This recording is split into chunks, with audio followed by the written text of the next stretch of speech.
And we're live and back, everybody. It has been well, for some of us, it's been like 4 days. For others, it has been a week. We are glad to see you all stopping by. My name is Graham, or Graham Crackers, and if you're joining us for the first time, welcome to my channel. If you're joining us for maybe not the first time, welcome back. It is nice to have you here. As usual, my name is Graham, and I am playing Harris Nervos in Goldshine Investigations tonight, playing with these lovely folk. So, lovely folk, why don't you tell our audience, maybe who you are, where people can find you, and who you're playing tonight? Sure, Graham, I'd love to. Okay, sorry. I'm Pharaoh. You can find me here and also here on Tuesdays and also on Twitter under Ferocious. And I think we will link that in the chat. I'll be playing Utaka, the Water Ganassi cleric rogue with a godly identity crisis. And who is joining me today? Hi, everybody. I'm not doing whatever they're doing. I'm Kari. You all know me well now. I play Israel, the half-elf Fae Pact Warlock. You cannot find me anywhere except here. So enjoy me while I last. And I'll pass it off. Hi, everybody. I'm Derek Sword. I guess we're doing some plugs. Yeah, just check me out on Twitter, dsword16, for all my stuff. I'll save all the dirty and gritty for the end. I'm playing Graemes Bramblepelt. He's a bugbear druid rogue with a mimic pet and a shotgun and some personal issues. It's a good combination. I promise. I'll hand it off to the lovely Jeremy. Hello, everyone. I am Jeremy. I can be found here every Friday and only here every Friday. You can also find me on Twitter under the handle Darkstride. Other than that, I'm nowhere else to be found, and I will be playing the SMR Oath of Devotion Paladin, Evron Blackmont. And last but not least, our lovely GM. That's me. Hi, I will, similar to Griaz Bramblepelt, I will be saving the down and dirty plugs for the end of the stream, but you can always find me here and see my, I'm told, decent DMing.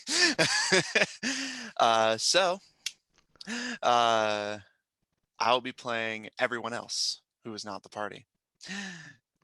Are you guys ready to dive back into the Goldshine investigations, or your vacation from them for the time being? One of these weeks, instead of saying dive back in, you're just going to say die and just not say anything else. Yeah, and just move on. I won't lie, I have a bunch of like little things like that stored up my sleeve that I'm saving for special occasions. Okay. Yeah, I'm ready. All right. What happened last episode, Matt? I forgot. It's been a long week. I'd be gosh dang happy to tell you, overly enthusiastic Graham. Oh, Thank gee. you. I genuinely appreciate the enthusiasm. Thank you. So, when we last left off, the party had taken a few days for themselves in Valebright after saving the city from a plague of wild mage lycanthropy. At Evron's request, the city will be hosting the Mazai Winter Festival, while it originally was going to be held elsewhere on account of the spreading illness. With a cure on the way and the town's spirits needing boosting, the festival was instead moved here, the symbolic, unstated capital of the region. And as adventurers, travelers, merchants, and other colorful characters flock from all over the region, the festival is said to last upwards of 2 weeks, and the party seems intent on at least enjoying a solid chunk of the festivities. With oats and felonies, pet decoration, and clothes shopping behind them, the party has awoken, gussied themselves up, and is just about to take to the streets of Valebright. That is now just about ready to annually declare the beginning of the Winter Festival. Before you guys leave the house, is there anything you'd like to do of particular note? I think Evron's just gonna help Harris, smooth out his garments and brush him up and be like, "You look well, brother. Indeed, quite regal and Ah. enthralled." You flatter me. I wish I could say the same as about you, but you look nice, all things considered. Oh, do not give me a long face, Ron. I'm only kidding. Oh, no, there's something missing, and from that he'll pull out a chain that he's held under his clothes, and on it is a signet ring, and he'll pull it out and he'll hand it to Harris and be like, "No, I don't know why I took it, but you definitely honored Father's memory, and it is our burden to share. It's only right that we share in this heirloom. Go ahead, wear it proudly as a member of House Blackmont."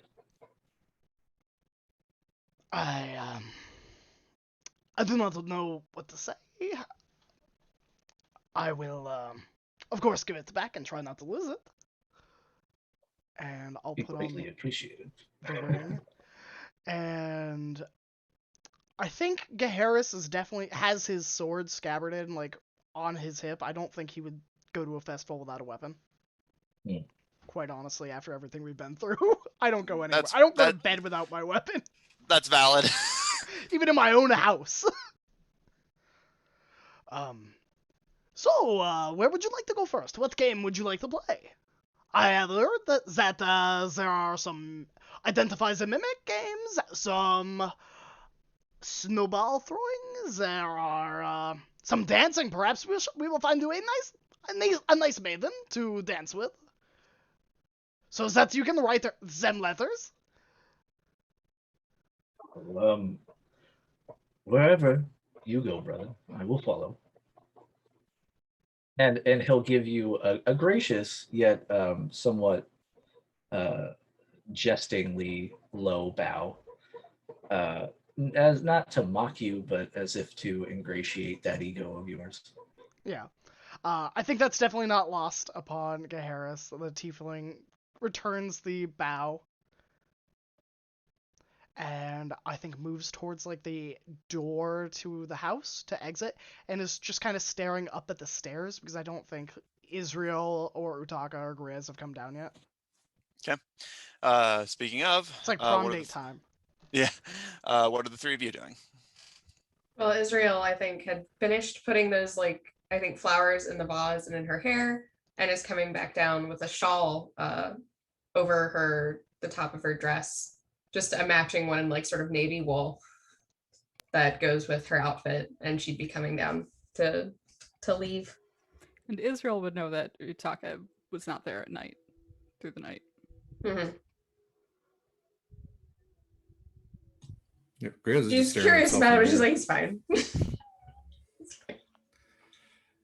So yeah, Graemes is just staring himself in the mirror. He's got his nice kind of like new clothes on, his Kelly green, like high collared, quilted. You know, his hair's done thanks to Israel. He's got Junior actually looking like a passable, like half decent shield. He's got his two short swords just like off to his left. He's looking good. He's feeling good. Yeah. All right. Gaharis, you see Israel and Graemes come down, looking all gussied up and fancy. You do not see Utaka present, although Israel and Graemes, for their parts, don't seem particularly worried about it. And Gaharis, as you're standing in front of the door, you actually hear a very small, light knock on it. Do we have like an eye peeper that we can look out and see who's standing in front of the door? Yeah, there's little people. Sweet. Is it Mistra? Taking a look through the people. I'm trying to be stealthy about it. Well, I mean, like, you know, they're kind of designed to where you can't, like, yeah. Nobody would be able to tell anyway. But kind of taking a surreptitious look through the peephole, you don't see anyone at the door. Is it Francine?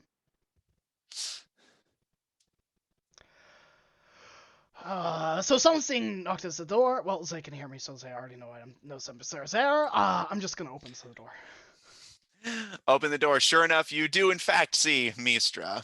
So she, as a gnome, she's very small, so she had been below the peephole's ability to see. But Ivron, looking down at the small gnomish woman. She's not dressed too differently than how she normally does, but she has exchanged her typical black suit for a very nice looking emerald green one with almost like a scale-like pattern to it. Her undershirt is this very nice like golden trim to it, and the collar of the suit is propped up highly, and everyone, she looks pretty good, although she does still wear the black hat that is much too large for her head. She looks beautiful, although Gahara is looking down at her with the yellow texture, the green surrounding, and the propped up. You can't help but think of a cobra ready to bite. Ivron will, as best as he can, being 6'2", try to get on her level and just be like, "You look very nice." She gives a tip of the hat. As do you, Ivron. It's a pleasure. I don't know how you guys feel about crowds, but I thought it would be polite to ask first. We were hoping before the festival is officially begun to congratulate the saviors of Veilbright. And you see, Gaharish, you can see her glance to Ivron before looking back to the rest of you. I Now, thought perhaps... Are we the heroes for the first time, or is the second time that we saved this city? Yeah, a city so nice you saved it twice, but you only get the medal once. Sorry. I am going to have to make a note next time that Salemo needs saving, because they are out of luck. She didn't get a medal. We're in Veilbright, not Salamo. That was the other one with the mimics. Oh, well, I'm also not going to save Salemo a second time. To be fair, there's not any cases there, so the adventurers can deal with them. And she looks to you, Griaz, and the rest of you. But yeah, just stand on a stage, try not to make fools of yourselves. I'll give you a medal, say nice things about you to the audience, and then you all can go enjoy the festival. But if you don't like the crowd, then we can simply skip all the rigmarole, and she pulls a small silver case from her suit and flips it open, and you can see several very nice looking medals in the case. Now, you're sure that I get a medal? Because I know a lot of times the big, tall, hairy guy next to everybody else doesn't get the medal. She actually looks at you with very legitimate seriousness and sympathy, and you do. And Sure, she nods to Gaharis. He made sure to break no bones about how much you contributed to helping the group get through Nightmare, and it's only fair. And if the city isn't happy about it, well, they can take it up with me. I would hate to be in their shoes. So, I mean, do any of you want to go on stage and have it presented to you? Or... She doesn't look like she particularly wants to, but would if everyone else was going. I think that we should either all go or have one person stand in. If it's one person, I think that everyone would be the most pretty face to put up there. Yeah, put Ebron up there. That's fine.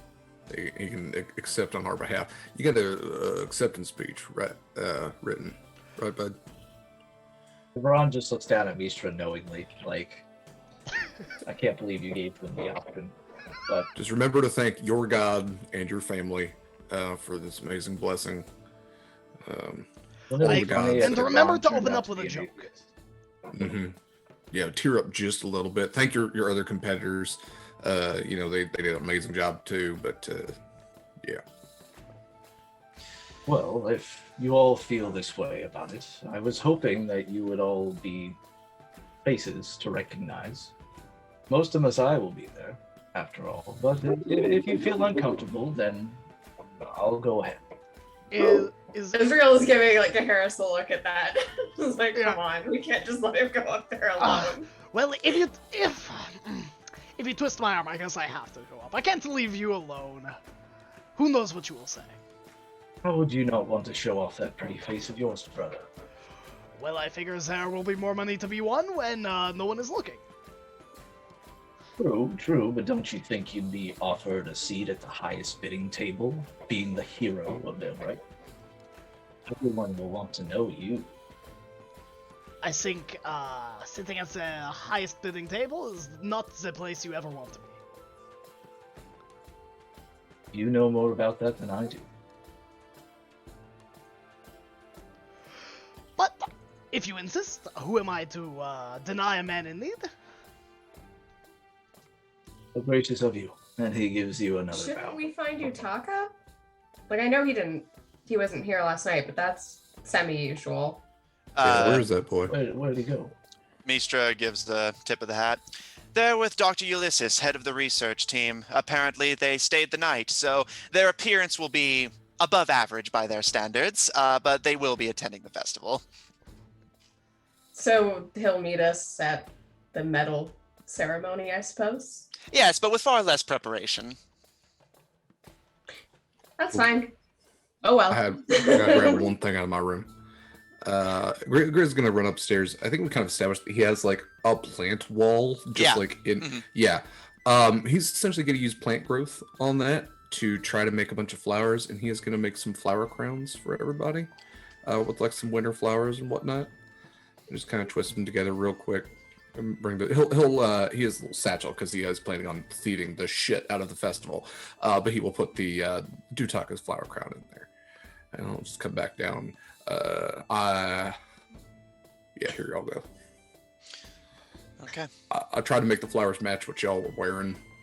So get her, she got like some blue winter flowers. It's nice, a couple of thorns, but they're all like facing outwards because you got the horn. It's like it accentuates.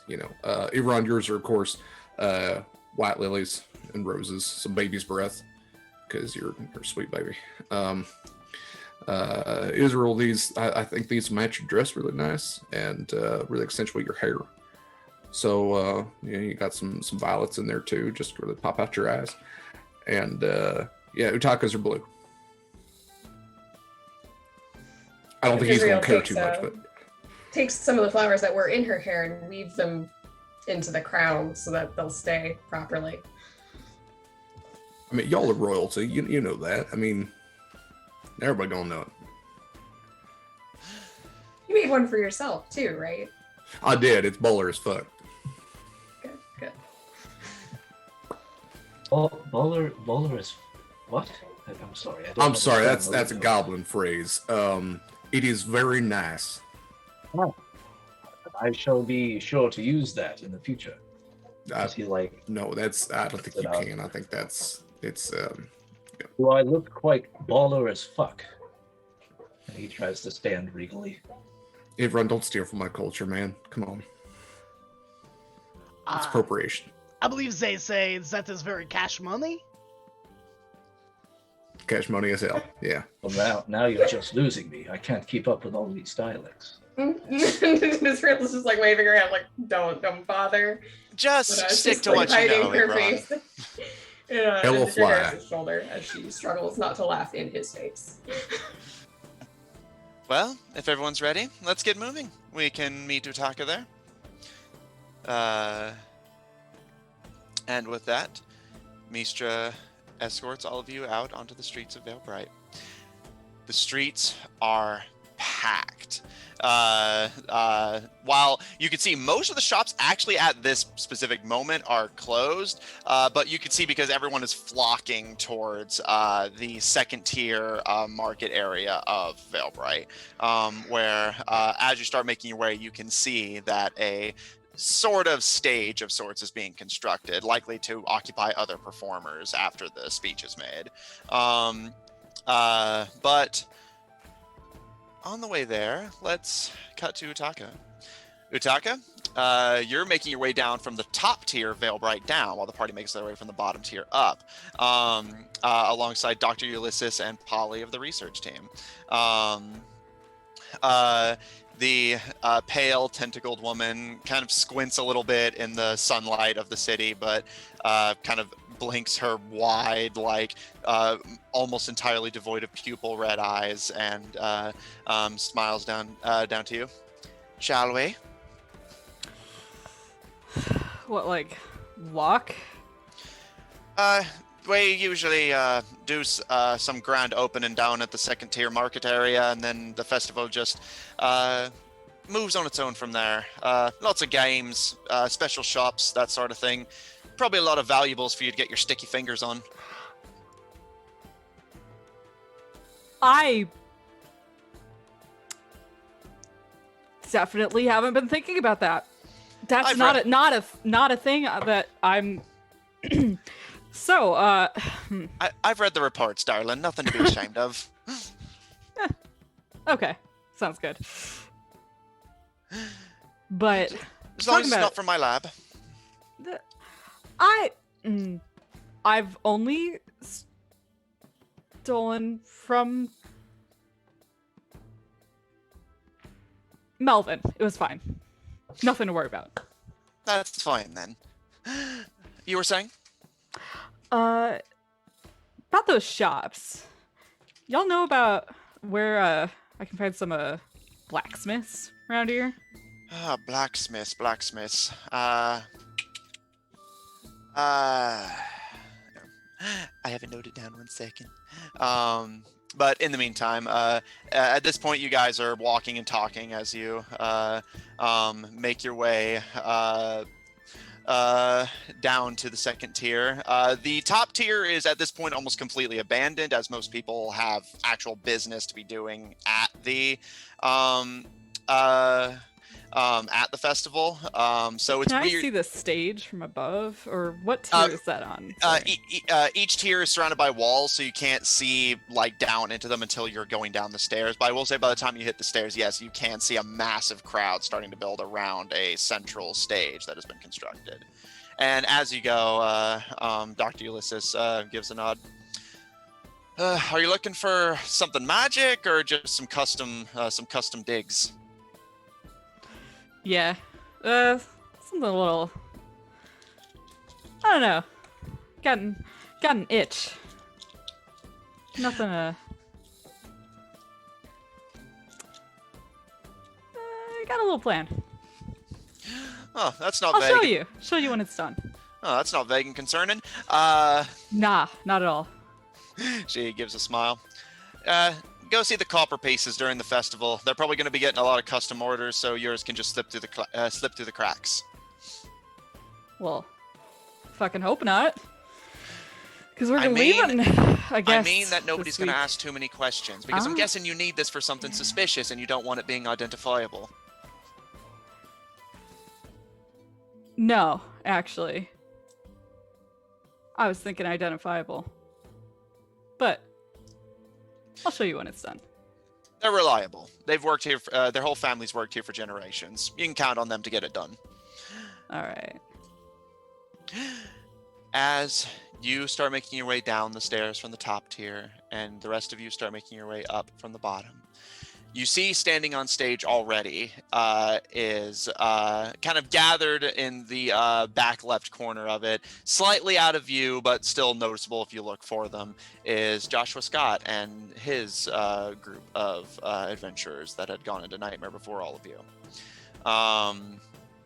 And the crowd is this just mob, but thankfully at Mistra's order, the crowd starts to part enough to allow all of you to walk through. And Utaka, for you, because there's less of you, it's a bit easier to get the group of you through it, but if Ulysses has the authority to get the people out of her way, she doesn't seem to intend on making use of it. He doesn't, for his part, seem like he wants to push to the front. I mean, first of all, he doesn't really know what's going on. Mm-hmm. And second of all, there's some things Grubby Fingers can do in the middle of big crowds like this that are distracted. So he's going to kind of linger back by some shop fronts. You see Dr. Ulysses, whenever you kind of pull back, kind of tilt her head and give a slightly unsettling smile before, all right, and puts a hand on your shoulder. We'll stay right here then. And for the rest of you, Mistra begins helping you guys towards the front, and in the crowd you can actually see several people you recognize. You see Tenniel, donned in very fancy looking suit with his usual top hat adorned on his head, with several cards lining the rim of it, likely to emulate the sigil of Veilbride itself. You can see Melvin with slightly gussied up and seems to have cleaned himself up the night prior. You see Sigil, who the bulk of you have not seen since leaving him in Pinewood Pines to help the people of the town recover. Gaharis, you see your friends with the poachers, all decked in seemingly hastily purchased suits. Some of them seem a little ill-fitting. Billy seems a little big on him. Titanisus seems a little tight around the waist, but they give all of you smiles. Regina, in a actually very nice looking dress, the most not, the most exposed you've seen her since you first met the woman. Her glasses are cleaned and her hair is pulled back, but in a ponytail rather than in its usual more severe bun. You see most of the people you've come to meet along this journey have made it here. The only people who haven't seemed to have made it yet are nobility or who simply need more time to prepare, or Gaharis and Ivron, you notice Lord Els has not returned yet. Although from what you've heard, he should still be in Amelia City and likely just hasn't had the chance to make it yet. Can I, hanging back as the other folks are finding all the faces in the crowd, can I find a kind of side alleyway and climb onto a building? Indeed you can. Make me... So are you trying to do this like to stay specifically out of sight? Or are you... Is it more Yes-ish. Yeah. Basically, so it's more... Yeah, like more just so I know what to make you roll. Like, so is it just a thing if you just want like a vantage point? You're not like particularly concerned if people see it, more just like getting somewhere convenient kind of deal? I mean, I think he like almost by habit tries to be stealthy, but it doesn't. I don't think it feels like the end of the world if he's seen right now. Okay, okay. In that case, I'll just say roll me an athletics or acrobatics check to try and get onto the roof of a nearby building, as most of these shop structures are multi-story. But with your roguish talents, you my acrobatics is +9, so that makes that a 17. Okay. You start scaling up one of the slipping into an alley, start scaling your way up one of the shops. Dr. Ulysses kind of watches you almost with like a bored expression as you go up, and just sits with her back to the wall of the alley and crosses her arms as Polly pulls his little single lens spectacle free and holds it to his parrot head to observe the stage.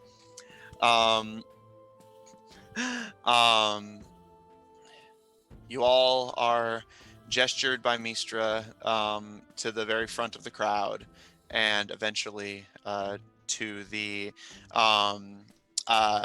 steps leading up onto the stage. And looking out now, it strikes you suddenly just how many people are here. You can see more people flooding in by the minute. Adventurers, mercenaries, people you know, other GSIA agents you haven't had the pleasure of meeting yet, but you can recognize the golden eye emblem around their necks. So many people watching the stage and kind of muttering between themselves curiously as you all start to step up onto the stage at Mistra's behest. And Ivron, towards the front, you see Mistra briefly kind of pause and hold her fingers to her ear, where you can see she has a sending stone, almost worn like an earring, and gives a grin as the voice in the sending stone says something you can't hear, and gives a nod and responds quietly before looking to you, Ivron. All right, and you see her glance to the crowd before back to all of you. Feeling nervous? I want to try to scan the crowd to see if there's anybody that I might recognize for a more malicious reason. Children of Red Sight, or anybody that might be standing out, sort of thing. Make a perception check. Can I assist? Make a perception check with advantage. Yeah, it's 29. It was a nat 20, so it's 20 plus 9. Okay. You and Gaharis both, at Mistra's words, like immediately turn and start scanning the crowd. Again, you see several people you recognize, many of which are former Children of Red Side associates, but you don't see anyone that you recognize as not being captured already, or like you don't recognize anybody as like Children of Red Side's agents that you know of being like on the loose. Nobody in the crowd looks more suspicious than you would expect for a crowd of mostly adventurers. You do see the halfling boy you had encountered in the streets the day prior, slipping his hands into another adventurer's pockets and pulling something free and pocketing it himself with a sly grin. You see a couple people like kind of elbowing each other, looking like they're getting ready to start a fight. It's a menagerie of characters, many of which are already coming into conflict with each other, but you don't see anyone who looks like they're getting ready to start something serious. You don't recognize anyone from the Children of Red Sight that hasn't already been neutralized, and you don't see anyone who strikes either of you as like here to be malicious or cause trouble. Yeah, I was mostly looking for like Captain Cold, Mr. Freeze. You do not see him anywhere in the crowd. You do panic. Both of you panic slightly as you do see a spellcaster using ice, but it's a completely unfamiliar woman who is simply using the magic to entertain children surrounding her and hand out icy treats. So, sorry, Derek, continue. No, you're okay. My connection got unstable there for a second. I was just going to say, I'm also making a mental note to shake down that halfling kid later on, because apparently he's beat me to the punch on quite a few things, so one-stop shop for me. All right. With that, Mistra kind of positions all of you to sort of line up and has Joshua, Scott, and his team do the same. Joshua, for his part, seems a little discomforted being in front of a crowd, but kind of swallows it and like focuses. And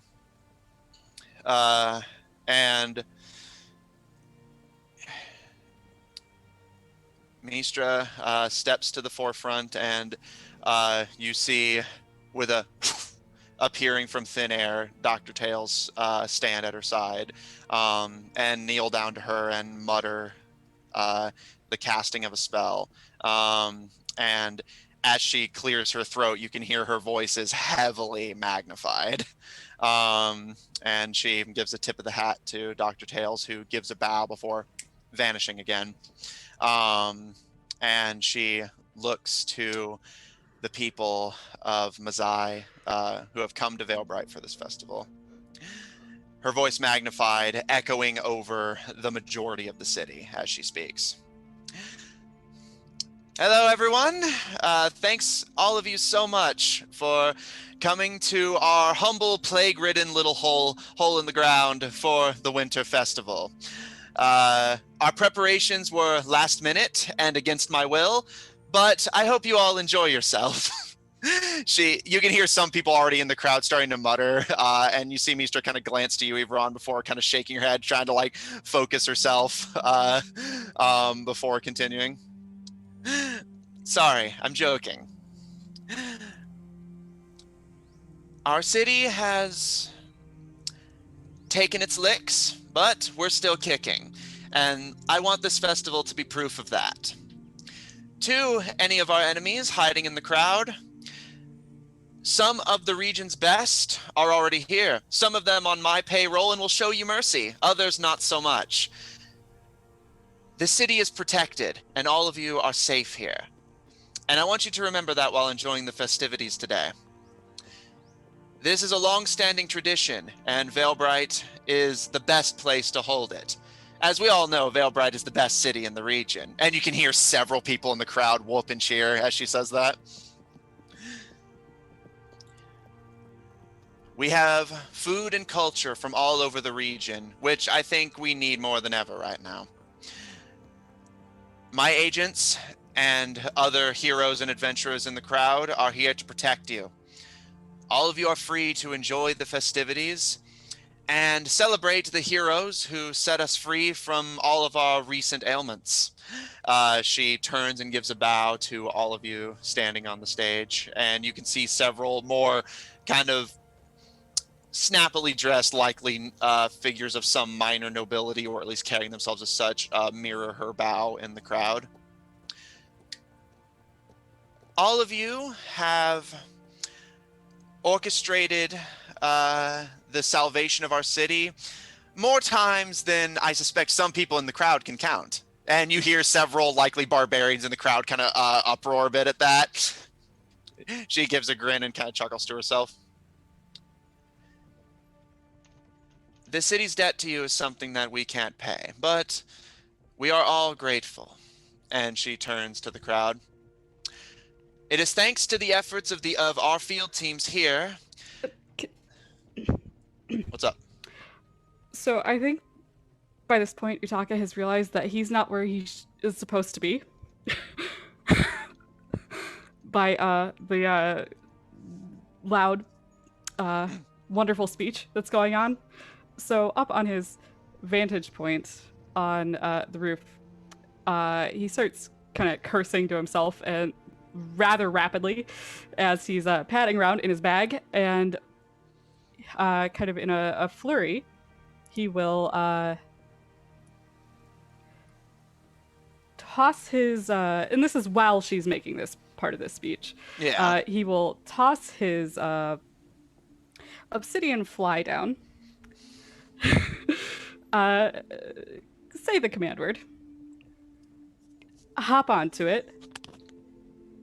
And sort of take off from the rooftop over towards the stage. Do we see? I would assume we see Utaka. Easily. It's a large fly. Yeah. Does it There is seem no like stealth. with the speed Utaka's going, it's gonna be more of like a startle and ruin the moments kind of thing? Oh, It very well could. Most people aren't looking. They're looking in the literal opposite direction, so they likely won't see Utaka until they land on the stage. I'm gonna cast Hold Person on Utaka. you can certainly try. Yeah, I don't think it'll work. You have a very high wisdom save. I do have a very high wisdom score.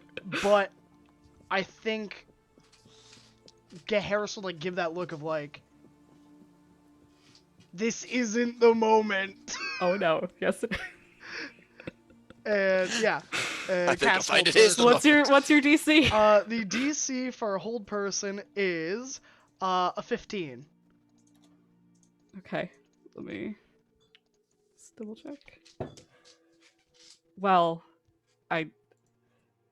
okay, so I'm using a luck point. One of my two is a 13, and I'm trying to. I don't know what my plus is, but I'm sure it's more than 2.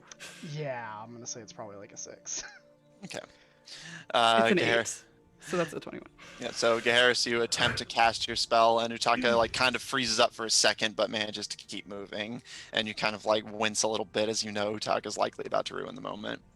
But Israel has just looked down like this. Like she's just. Well, yeah.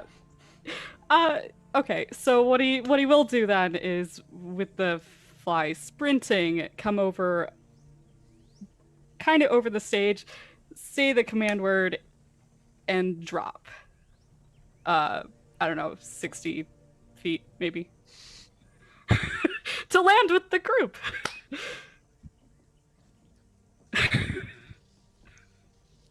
There is a look of, oh god, you're dropping 60 feet in the air. where's my If Ron will cast, or not cast, but he'll use his wings in the midst of Mishra's speech and go up to Are you catch kidding? Utaka, Okay. who gently has Yeah, them. they're close, and Utaka's not struggling. I'll say that's easy enough to do. Okay. And he does so with this like deep sigh. He's like, We tried. We tried to have something. Okay, it's fine. It's fine. Yeah, I mean, my plan was if Utaka failed, the bug was still gonna keep moving. So you're going at a constant speed of like 40 feet, and then you just stop. Oh, 40? I think you mean 120 around. Oh my god, so it would just keep going and you would just be off the saddle. Utaga's back in Othwart by the time they break hold for Yeah. all right. So this whole time, if Mistra does see Utaka, they don't react initially and continue their speech as Utaka scrambles, lays down the fly, and starts to fly, speaking to the crowd with her grand ambulating gestures. It is thanks to the efforts of these people journeying into the plane of nightmares to find the information we needed to stop these incursions. And thanks to the efforts of these people, and it's about at this point that the series of events all happens, and you watch as her eyes just completely nonchalantly watch Utaka freeze up briefly, keep going, fly go away, catch fly, fall, Ivron fly up, catch, and Ivron as you're landing. And not stopping her her like much louder voice, Mistra gives you a bow, Utaka. Nice of you to join us. Hey! She gives a grin, and you see a few people like kind of talking amongst themselves. And Gaharis, I'll say, Gaharis and Griaz, with your very high perceptions, you're actually able to hear the Elven Ranger on Joshua's team with the scars across her face, kind of like whispering to her teammates, and just like, "Were we supposed to have performances ready?" Kind of. Can I guess, get out of Ivron's arms, right?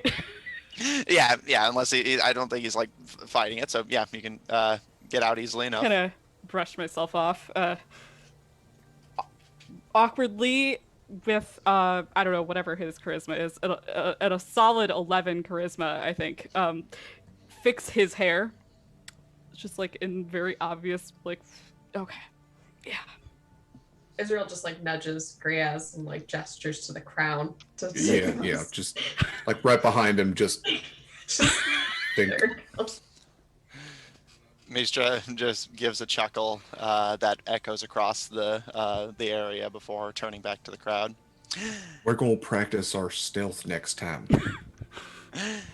It is thanks to these people's efforts that the city has been saved twice over, more, and even more than that we may not know. And it is thanks to them that the spellcasters of this city and here at the festival can practice their magic in peace. Those of you who have already been infected may visit the Veilbright Hospital, where our GSIA wizard will be more than happy to distribute the cure we developed thanks to their help to all of you. And you'll be free to practice your magic within a few days' time. But I think that's enough of that for now. Thanks to them, the city is safe, and we can hold our beloved festival here like we always have. And she cracks open the silver case from her coat, and one by one begins to distribute a medal to each of you. Calling your name: Ivron Blackmont of the Hell Knights, Gaharis Nerthos of the Hell Knights, Israel Blackthorn, Griaz Bramblepelt of the Black Swamp, Utaka. And she continues down the line. And as you all look to your medals, you see that on one side is the emblem of the Emilian Empire, which you know has proprietary ownership of Veilbright. And on the other side, the side actually facing outward, if the medallion medal is left to dangle, is the sigil of Veilbright itself. A club, heart, spade, diamond, all surrounding a smiling grin in the middle.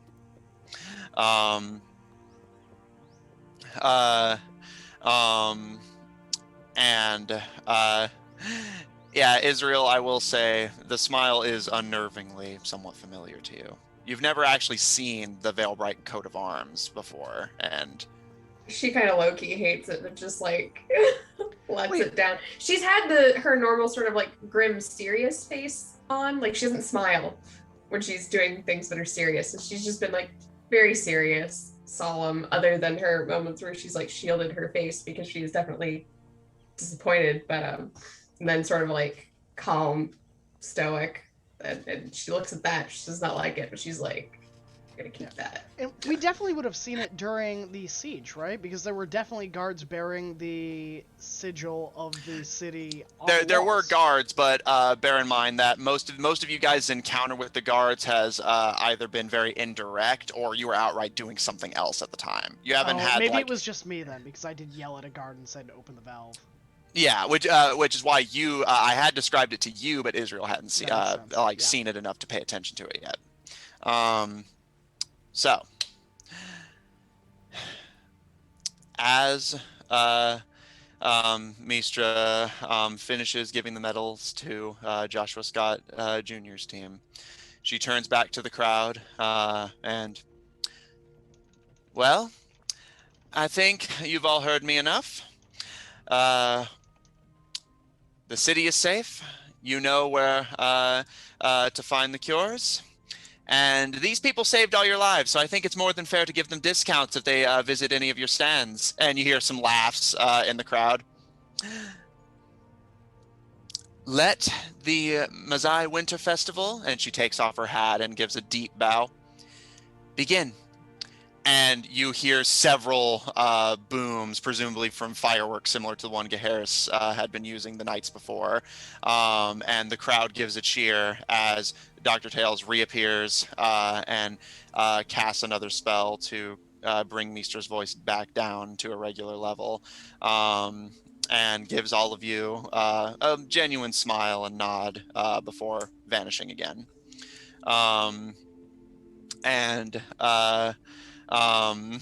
Mistra, with her arms behind her back, approaches you, Taka, and looks up to you with a wide give her grin. a wide, pointy grin back. And she returns it in earnest and just, I'm going to be honest, I had my own plans to ruin your day, so credit for getting to me first.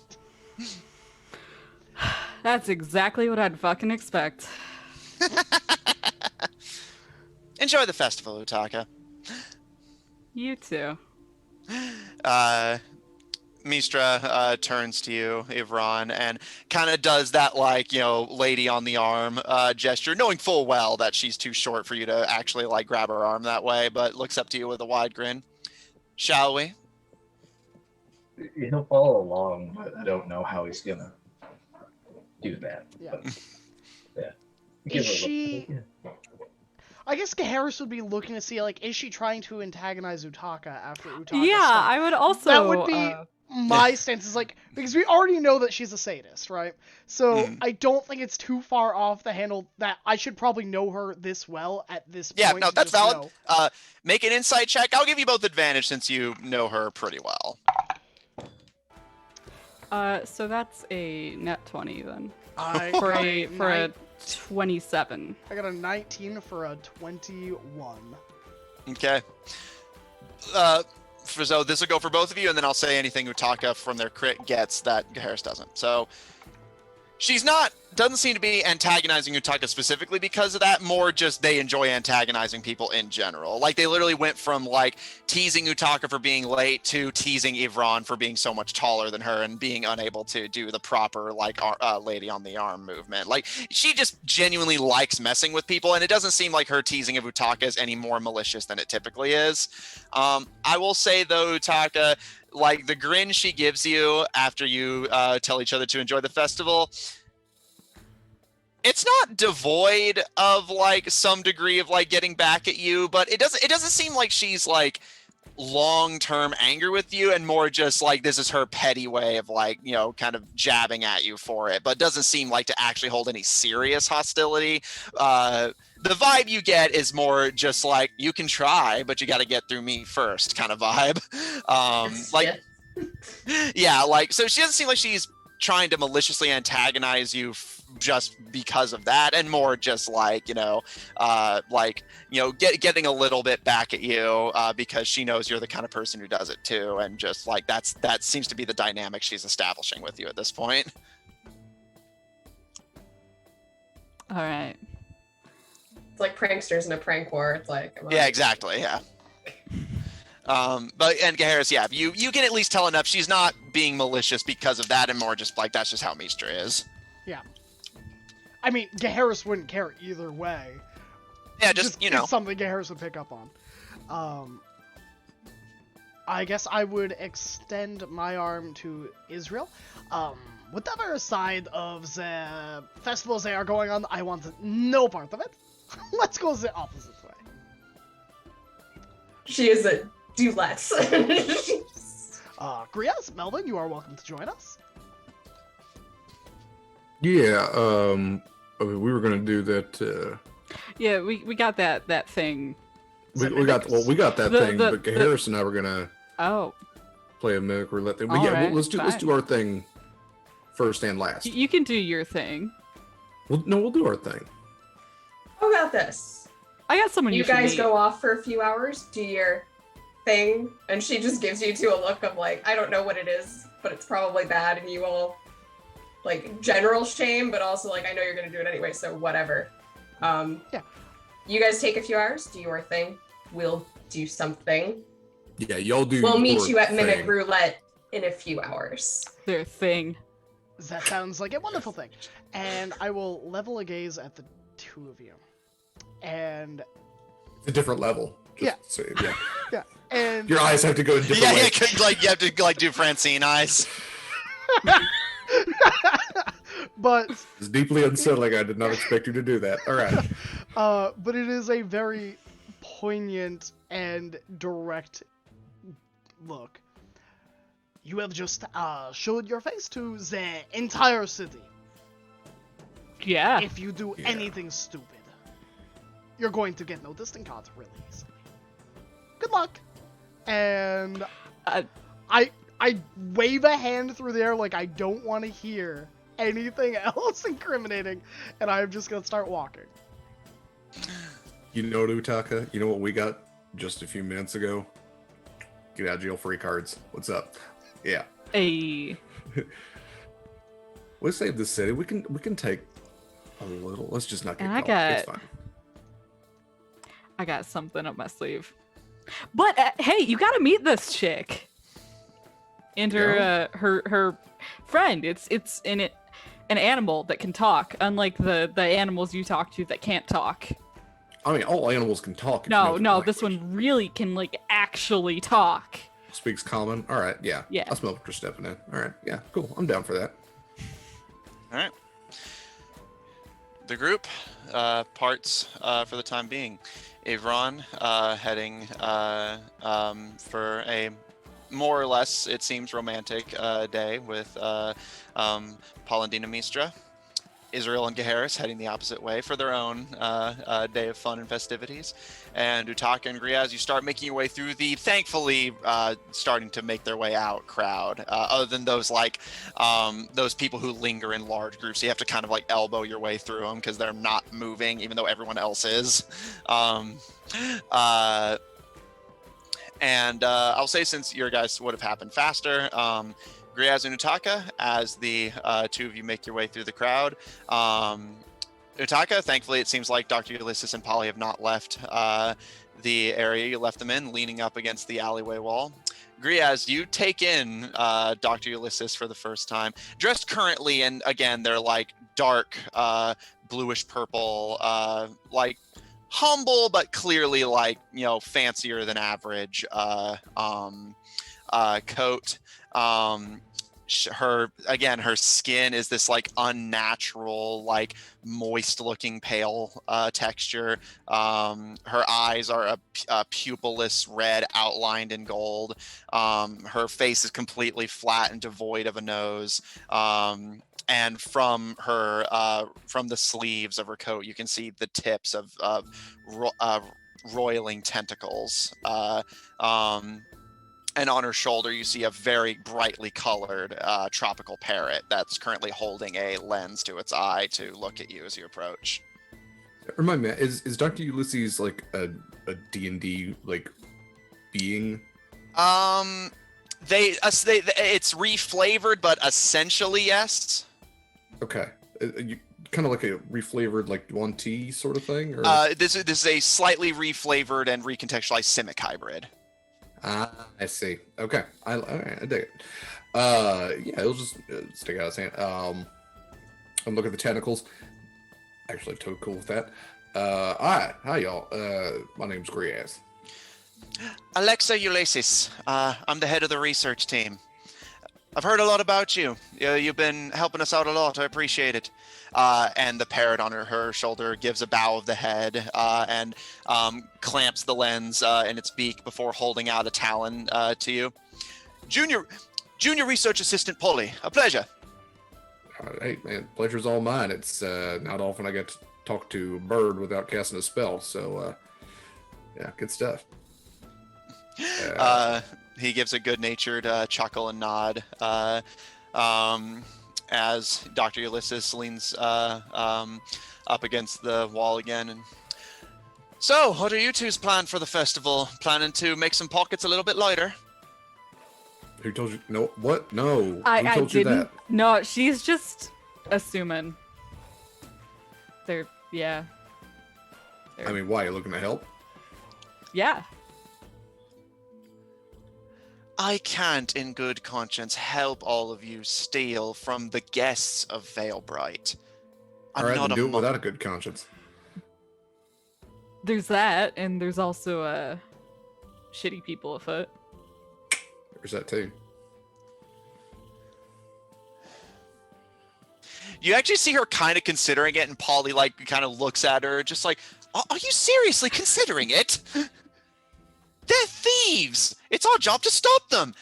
It is my job to research the supernatural abilities that the children of Redsight bestow onto unsuspecting people. My job has nothing to do with catching pickpockets." Polly, come You on. don't gotta catch us if we're right here. We ain't pickpockets. We are. He's not a Adam pickpocket. Yeah, we are acquiring resources for the Goldshine Investigation Agency. We are Acquiring resources is what they're doing, Polly. Resource acquisition is the business that we're in. How are we supposed to solve all your problems if we ain't getting paid enough to do shit? So we are terribly underfunded, underpaid. Do you see all the shiny, really, really nice weapons walking around out there? Get your jaw off the floor, Taka. We don't have. We get paid like public servants, and we literally serve the public. It's a fucking injustice. Polly kind of like ruffles their feathers agitatedly and just like, I can't sit here and listen to this, and like flies off back towards the headquarters, or at least in that direction. And Dr. Ulysses just kind of watches him go. All right, I'm in. Nice. Yeah, the fucking bird's a narc. All right. Yeah. Yeah, I mean, you got tentacular digits. I actually think it might be interesting for you to lighten some of the burdens of locals. Indeed. And she holds out her hands, and you can see two tentacles on each arm extend significantly beyond the range of her fingers, and like wave side to side before retracting back into her sleeves. I got something a little special. Been saving it, and he will pull out a vial and kind of shake it. Griaz, I don't know if you would recall what it is, but it is. It was given to him on his birthday. It is I remember. Okay. Yeah. I'll give you a wink. Yeah, I got you. Yeah. All right. Well, in that case, I got a good way to kind of just pick out what we're going to steal here. He's just going to kind of turn around towards the crowd and cast Detect Magic. And he's going to try to essentially like radar out, like heat vision sort of identify the magical items in the crowd and try to go from there. He's not looking like to steal gold out of people's pockets. They're mostly looking for Magic items. yeah. All right. They're looking for stuff they can either use or resell. Is his thing. I'll say because you're surrounded by almost entirely GSI agents and adventurers, that's going to be a lot of magic to sort through. So make me a perception check. You'll be able to see the magic items just to see if you can like pick out like who you suspect has the most in some sense or another. Yeah, he's looking for the whales in this crowd of guppies. Yeah. Okay. It's a 15 plus 9, so 24. Looking around, you carefully scan the crowd. Looking around, you see you do see the halfling boy that you had made a mental note to keep a tab on, with several magic items around his belt. And everyone he's traveling with seems to be carrying magic items of their own. But I will also say that you do see one magic item in Dr. Ulysses' pocket. Not as much as you were expecting, but it's surprising that she's only carrying the one. It appears to be an odd mixture of a healing item and something that's giving off necrotic magic. Not a combo you've seen before, but you don't pay it too much mind. Looking around, the person you can see right now that seems like they have the most magic items is... You actually initially, especially with the radar kind of clouding your senses, almost initially mistake them for Gaharis, a blue-skinned person with somewhat long dark hair. But as you kind of squint and like try to see through the magic sense, she is coated like under a thick coat with magic items. And the reason you would have mistaken them for Gaharis is they have the dark hair and the blue skin, but the horns are a bit stubbier, and looking closer, this appears to be a young troll girl with blue skin and carrying a lot of magic on her. She definitely has the most of anyone you're seeing in the crowd, although the halfling boy has his fair share too. Alrighty then. In that case, he's gonna just kind of turn back to Utaka, and he's gonna... All right, I'm saying we save the halfling kid for last because they got a bunch, and I can find them no matter where they are. I don't got to worry about that. That Gaharis looking fellow over there, that's apparently Godbro. That's a troll, and they are loaded. So you're telling that me? out there. Oh, okay, all right. I won't be the one to tell him he looks like a troll. I think he might not like that. It's the irony is thick. Yeah. Yeah. Anyway, He's got a thing about trolls, like kind of explained to Ulysses. Yeah. All right. Well, hey, let's do this. Let's not get caught. Not get caught on 3. 1, 2, 3. Not get caught. Okay. And he's just. Yeah, he's going to pat Utaka and jail. cast... Fuck jail, indeed. He's going to cast Enhance Ability on Utaka and cast Cat's Grace, so Utaka has advantage in all dexterity checks and doesn't take damage from falling 20 feet or less. Okay. All right. In that case, so what's your strategy for this going to be? So... How in the crowd are these two individuals that Graemes has just pointed out? So the halfling boy is with a group of people.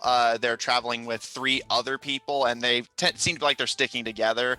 And given that you can, just kind of intuit that they are adventurers, that they'll likely be the harder mark at a glance. The troll girl appears to be completely by herself, although there is still other people around her. She seems to be traveling alone, and nobody is paying her too much mind. And the people who do see her seem like they're giving her something of a wide berth. I would like to take the crown off my head and slip it back into Graemes' bag from whence it came. because I feel like that might make me a little more recognizable in the crowd. Yeah, flower crowns are off.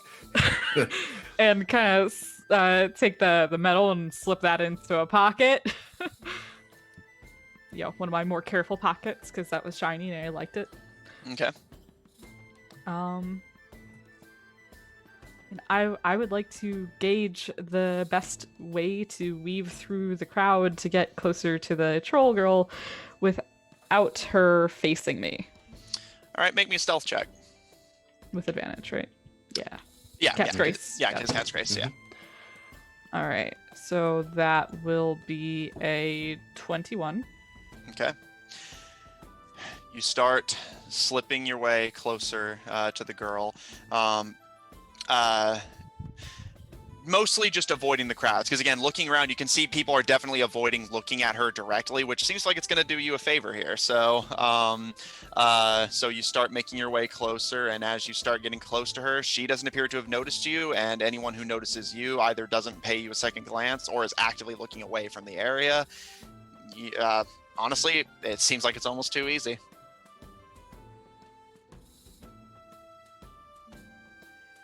does seem like it's almost too easy, doesn't it?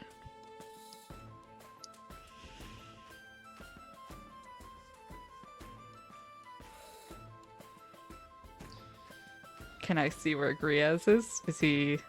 Graemes, what are you doing? He would probably be trying to essentially like flank.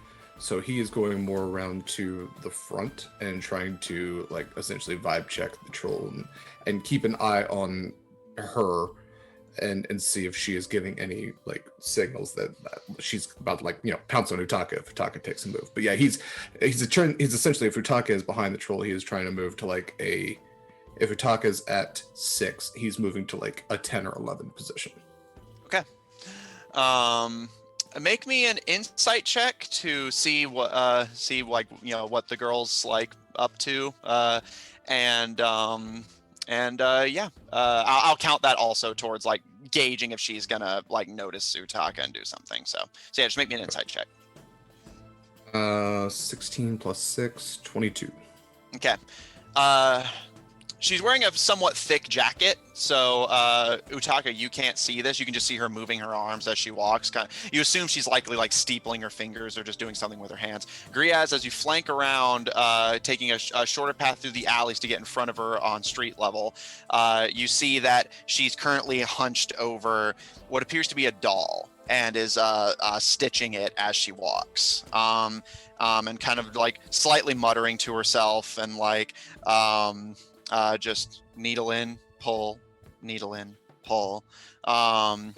And she kind of looks it over, and she looks like she's talking to herself, more just like habitually as she's working.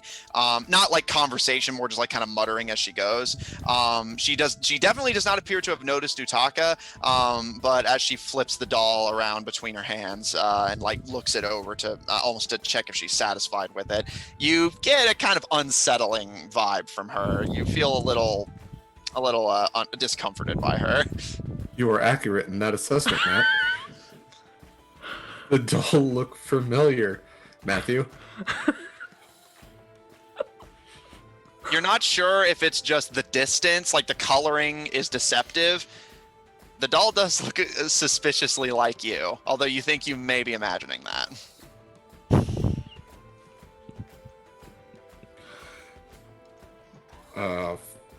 Fuck me, Matt. Okay. Shit. In that case, this is live in a fucking fantasy world. He is going to kind of just like signal to Utaka like one sec, and he's gonna put his medal back on and just kind of walk up to this troll and oh, hey there, hi there, hi. Sorry, I kind of saw you. Hello. Yep, that's what we're gonna do today. All right. Haley, hi. Graemes, Bramblefeld. Just kind of saw you walking on your own. I didn't know if you needed help or anything. You don't want to hear it was a Velbrat and all that. You all right? You need help or anything? Just making my way back to the shop. Uh-huh. What shop was that? And she holds the doll up, and it definitely looks exactly like you. I sell dolls. Yep. All right. That is that me? All right. I mean, in the future, licensing rights and go through my lawyer and all things like that. But that I'm flattered. I'm incredibly flattered. Why? She looks almost confused by the question. And now that you're looking closer at her, you see that again, her like just physical, but like looking closer, definitely coincidental resemblance to Gaheris is actually somewhat striking. Her face is slender and cute, and like the horns like actually complement her face rather well. And the dark hair is actually reasonably well kept. It's not like messy and unkempt like you would expect someone like this to be. But her eyes always have this somewhat like vacant and distant expression, like she's not really concentrating on the conversation. She kind of tilts her head and thinks about it for a moment and smiles as she looks over the Graemes doll. I make dolls of everyone and sell them if they want one. Think of it like getting a portrait, except it's a doll. And she holds it up again. Except it's a doll. Yeah. I always thought there was like a stuffed animal, like a buggy bear. But dolls work too. What's the name of your shop? Actually, what's your name while we're at it? She kind of pauses for a second, again, almost confused, and like blinks before holding out her blue hand. Glissa. Glissa, yeah. All right, well. And she thinks for a moment and shakes her head. I don't have a name for the shop yet. I just find people and ask them if they want the dolls. Do you want one? I kind of very much want the one of me. And yeah, how much do you ask for your dolls? 2 gold for each one. How many Graemes dolls do you have? She thinks for a minute. I don't have any more. But she pulls her jacket open, and you can see like in pockets is one of every other member of the party, including some other GSIA operatives. I would like I would like a Gaheris and an Evron and an Utaka and an Israel. No! And She closes the jacket. Each doll is meant for one person. You can have this one, and she holds out the Graemes doll. Were those the things giving off magic, or was there other stuff? Yes, with your detect magic still up, each doll is magical.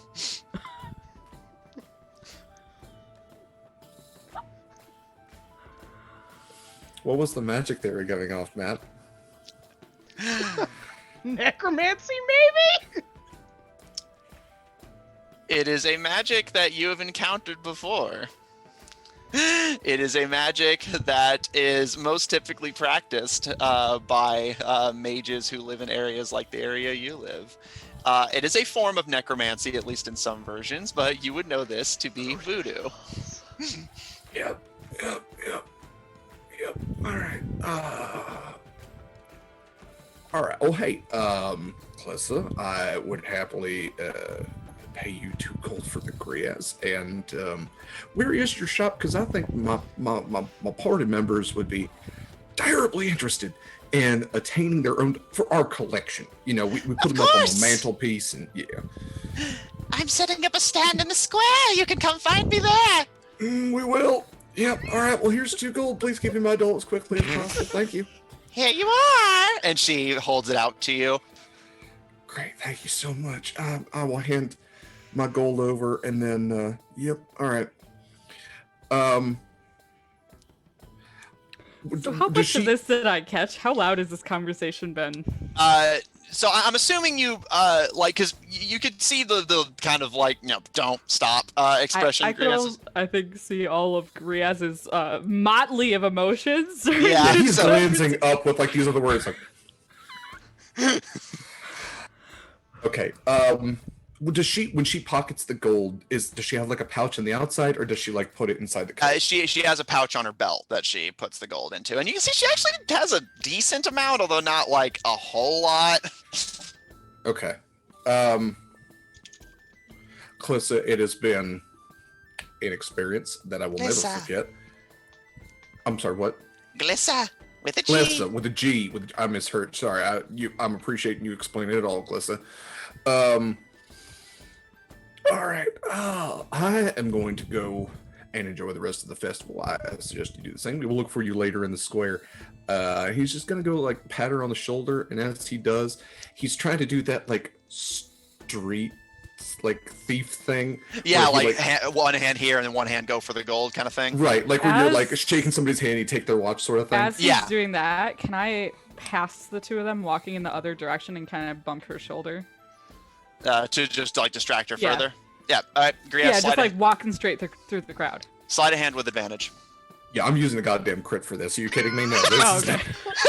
I have 6 crits. I'm using one of them for this. I I'll like use where 2 this of them if I group have is to. like- You don't want the witch doctor who has a voodoo doll of all of your party members knowing that you stole from her.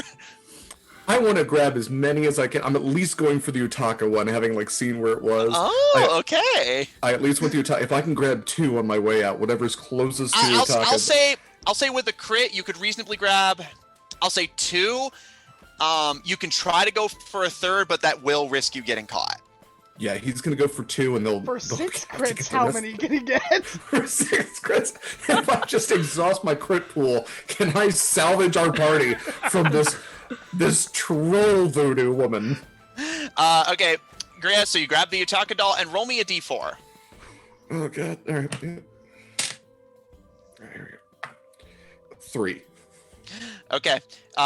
You run your hand down, and as Utaka bumps her, you quickly run your long, spindly arm into her jacket, grab 2 dolls by the arm, and pull. And Utaka, you feel this odd sensation on your arm. And as you pull out, you see you have the and like just walk past her as she farewell and like continues walking. You have your doll, Utaka's doll, and Ivron's doll. All right. Ron feels something. Yeah, Ivron, while you're walking with Meester, you almost stumble a bit as you feel your arm pull, but you assume you may have just tripped on something and keep going. I wish I would have gotten the Israel and Harris doll. That's the at least they're keeping them together. You just make them just Keith. As Glissa continues down into the second tier of Veilbright, Dr. Ulysses walks up to the 2 of you as you regroup. Any luck? Yes and no. Does the Ivron doll have like wing extending action or something? It's You like a kinda Buzz with extra Lightyear smite. doll. Make an investigation. Make an investigation check. You just press a button on the back. It's I'm Ivron Blackmount. I'm Ivron Blackmount.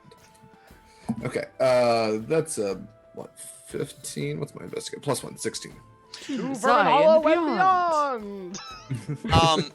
Looking over the Ivron doll, you Yes, see that yes. it doesn't have wings, although you do see spaces on the back where wings would go. You assume that she had stitched wings that were meant to be removable, or the doll is unfinished, seeing as she was working on yours while walking to her shop. So the doll's either unfinished or you didn't grab the extended parts of it, but the rest of the Ivron doll is, seems functional. Neat. All right, yeah, he's gonna go to Utaka and be, I saved us and Ivron. That little troll woman's got voodoo dolls of all of us. I think What? it's fine. Yeah. I don't know. I think it's okay. What is that? It's a you. I don't. I know like you that. don't like it. No. I really. Yeah. Arm, Grace. What does it do? Well, he's just gonna kind of like bounce it real quick and see if it like jumps, see if it makes Utaka jump. You kind of give it a wiggle, and so are you intending for it to do something here? Yeah, yeah. just something small. Jesus. Yeah. Utaka, as Graemes kind of lightly jolts your doll, you feel like that feeling in your stomach, like when you're going down an elevator, like that upturn in your stomach. No, I don't like that. I will. You get to have this now. I am not. I will reach a hand and I will take it. And as I do that, I would like to cast Dispel Magic. It's gonna do the same thing. Yeah, let's dispel the fuck out of these. All right, so you start dispelling the. Oh, that's a one action. You start. Graemes, can you dispel magic, or are you gonna ask Utaka to dispel yours? I don't think I prepared it for the day, so I think I can, but I don't have it right now. Okay, so yeah, I would ask do you want to ask Utaka to dispel the magic of the Graemes doll as well? I'm gonna hold on to mine. You know what? I can wait until tomorrow. I'm just gonna hold on to mine. It's kind of nice having a little me. You know, if I want to give myself like a back massage or something, easy enough to do. All right, Utaka, you immediately, and the spell works. You feel all magic fade away from the doll, and Graemes, it vanishes from your magical radar. Yeah. Okay. Well, that one was a bust. Let's try to find something that this is in particular. Indeed. I let's try to find something that's less horrifying and more worth. So I don't know. God damn it. I feel really sad now. All right, Harris and Israel. What are the two of you up to? I think at that point we're visiting stalls, like food stalls, maybe. Okay. Yeah, and getting like takoyaki on a stick or something. Yeah, you see a wide variety of food from various different species and cultures being offered. And as you go around, you can tell the market is definitely one of the selling points of this festival. You can see all sorts of things being sold. Israel, you see one there doesn't, the owner does not appear to be immediately present, but you can see what looks like one selling special arrows. Harris, you see two goblins appearing to be brother and sister as you pass them by. Magic items, get your magic items here. Magic items on the discount, right from the dungeons. Zan magic. Exactly. Israel's gonna be There's never been a person that has said, I'm selling magic items that Harris has not immediately gravitated towards. Yeah. Okay, so I will say, since both of you picked up food, you can discuss amongst yourselves like who paid for what, but I will say that you both could have gotten good festival food for about 6 silver total. I would negotiate it down to 0 because we literally are the saviors of the city. Persuasion check with advantage, and it's not going to be a particularly hard one, I'll tell you right now. Yeah, that's a 25. All right. Yeah, no, the stand owners, they consider for a moment, but seeing as they're only giving you a little bit each, they relent and happily let you have some festival food for freezies. In return, I will sign a slip of paper, like an autograph, for each of them, in quill on ink, for them to raffle off or give away to one lucky person. All right, noted. They give you a grateful smile and let you be on your way. So both of you have festival food, and Harris, your attention is drawn to these goblin siblings running a stand. I think we would go to the arrow one first if Israel had a preference. No, she doesn't even use normal arrows 90% of the time. She's more interested in just general magical items. And she's also busy eating her festival food. I think what she has is one of those braided breads that has nuts and berries in it and maybe sesame seeds on the outside. So she's just nomming on that as they walk over the stands. I think Harris has a steamed bun right now. With a meat bun on the inside. All right, absolutely. Think funnel cake, but slightly less just, sugar and carbs, and there's something more to it. All right, so Harris, I'll say walking up, you see the brother of the siblings is a young goblin boy with wearing a brown fedora. They're dressed in definitely definitely traveler's gear. It had the leather armor, like the somewhat like free, flexible, and flowing cloth sleeves. They have what appears to be a whip strung around their body, and they lean against the counter and tip their hat to you. Hello, mate. We got the best magic items from the darkest dungeons in the land. Oh, what dungeons have you been to? Personally, I've been to several.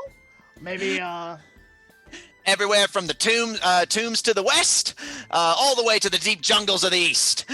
We've been all over the region looking for the best magical items for you. And he leans back and gestures to each of them. what Any of them items catch your eye, mate? What items do they have? Garrus, looking around, you see a smorgasbord of trinkets, but the ones that catch your attention the most, you see a leather sack, which you recognize as a bag of holding from your previous seeing of one. You see a long, two-handed, slightly curved, very skinny blade, definitely a foreign make. You see a very shiny, light golden colored rock, and what appears to be a plain short sword, but given that it's among all of these, you imagine it's likely magical in some capacity. Do you buy magic items as well, or only sell? We prefer to sell, but I'm willing to negotiate if you got something interesting, mate. Well, not only do I have a magical item, I also have ones that will sell as a collector's item. He leans forward, and you can see his sister kind of look up and glance. His sister has a bit of a messier look to her. Her face is covered with dust and dirt. She appears to be missing a few teeth, and one of her ears is like slightly chipped, similar to how Styx was. And she is currently looming over several potions. But as she looks up, she glances to you as her brother leans back and raises an eyebrow, waiting for you to continue. This item was given to one of the heroes who saved the Veilbright, not only the first time after the Bluefield Army's siege, but also after the fight with Nightmare himself in the Plane of Nightmares. And I will pull out the D20. He holds out a hand. Magical D20 that, when rolled, causes a random effect that no one has known. I have tested it only once to prove. He kind of pulls some lenses free and looks it over.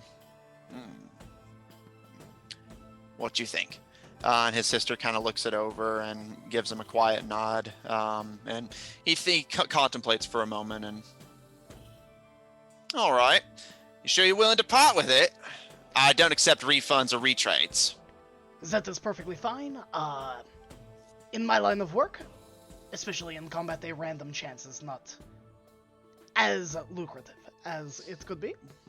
I suppose that's true enough. And he takes it, and he ponders for a moment, and it is one of a kind. On top of that, it is going to sell very well during a festival dedicated to the heroes. You got me there, mate? He nods and rifles through his belongings before heaving a sack of coins onto the counter and pushing it towards you. 350 for the dice. Does he look like he likes to haggle? Make an insight check. Sure. Well, that's an 11. It's hard to tell. He doesn't look like he's against it, but you can't tell, basically, it's hard to read. It could end up raising prices just by irritating him, but yeah. he may be willing. I think Harris would just take the gold, because that has put him at exactly over the quota he needed for his own goal. Okay. And I will just take the gold and... Well, since you seem interested in having some magic items that help you out in a fight, I agree with you, mate, that having some unfortunate luck is not exactly what you need when you're in a scrap. And he grabs the golden rock and holds it out to you. This stone here grants good luck to whoever happens to hold on to it. Seem like something that interests you? That depends. How much is it? He gives a smile. I'm a generous soul. 175. Can I tell that it's magical? Make an Arcana check. That's a 14. It's definitely magical. Okay. You can tell. I will shell out 175 of the 350, right? Yep. He smiles and hands you. They call it a luck stone. Then I will definitely need plenty of luck where I am going. Indeed. Can I interest you in a sword? Unfortunately, I already have a sword, and I will draw the Blade of the Fearless. And I think, like, as I draw it, the blade is like leaking this dark ichor that's like wisps of shade. Yep. It just like dissipates before it hits the ground. Unfortunately, I had to go through a lot of work to get this, and it will not work for any other person. A shame. And you can see his sister leaning over the table and watching the wisps of shade. It seems kind of disappointed whenever they disappear, but leans back and just... Well, my offer stands for the rest of the festival, including for the rest of your friends. This, and he points to the skinny curved blade, one of the finest blades I've ever seen in all my days of dungeon crawling. Any swordsman will be lucky to wield it. As you are doing some trades tonight, perhaps we could reach an agreement, or an arrangement, perhaps. I have several adventuring companions that will be traveling around, festival. Perhaps I can tell you some of the items that I know that they would be more than likely to buy. For you to keep your eye out if there are good trades for you to make, of course. But when I deal with a trader, I prefer to deal with them for as long as possible. I say it's an eye. Some have an eye for talent. I have an eye for people. All right. That'll do, mate. And if any of your friends need potions of healing, my sister's working on brewing up quite a bit. So feel free to pop by. I will be more than likely to. Oh, and he holds out his gnarled goblin-y hand. Almost completely forgot to introduce myself. You need to tell your friends or any other the people of Veilbright where to find the best magic items in the region. Tell them to find Bam and Booms, Bargains, and Brews. I will most definitely do that. Geharas Nerthos, Blackmont. I heard the name. However, if you keep an eye out, I know that Ivron's Silverhead. I don't know if you were at announcements and were able to get a good sight on that. Sis and I could hear it from here, and you see his large goblin ears flick a little bit. I'll describe Ivron. I know that he wields a two-handed weapon. And he looks to the long, skinny blade in interest, and him and his sister look to each other with wide, needle-toothed smiles. And as Golden Boy for the GSI, Goldshine, GSIA, there we go. GSIA, definitely someone in this city. That will pay well. He gives a wide smile. Thanks for the help, mate. I'll see you around. Hope that stone brings you good luck. I hope it does as well. If we see any Goldshine investigation agents as we're walking over the course of this, like, I know you said that there were several wizards stationed. I would ask one of them to identify it before I ever had this thing touch my skin. Okay. I'll say before we cut away, easy enough to do. So looking around for a GSIA wizard specifically, yeah, and I'm assuming that it wouldn't be too hard to find one. I'm pretty sure I can holler out, "Yo, I will say you see Field Team B, the one with the satyrs and the Serpentine Elf, walking around enjoying the festival. And whenever you ask them if they'd be able to, the Serpentine figure who had introduced himself as Esley when you had first met him offers to identify the item. Looking over the rock, he gives a nod and holds it out to you. Lux stone. Not super common in these parts, but it seems harmless. That is wonderful. I simply wanted to make sure it was not cursed, as I have no penchant or knowledge of what say I. Understandable. All right, Gaharis, you may add a stone of good luck to your inventory. All right. And that's the one that you gain a +1 bonus to ability checks and saving throws? Yep. Oh my god, I have a +12 to charisma saving throws. I'll never fail ever again.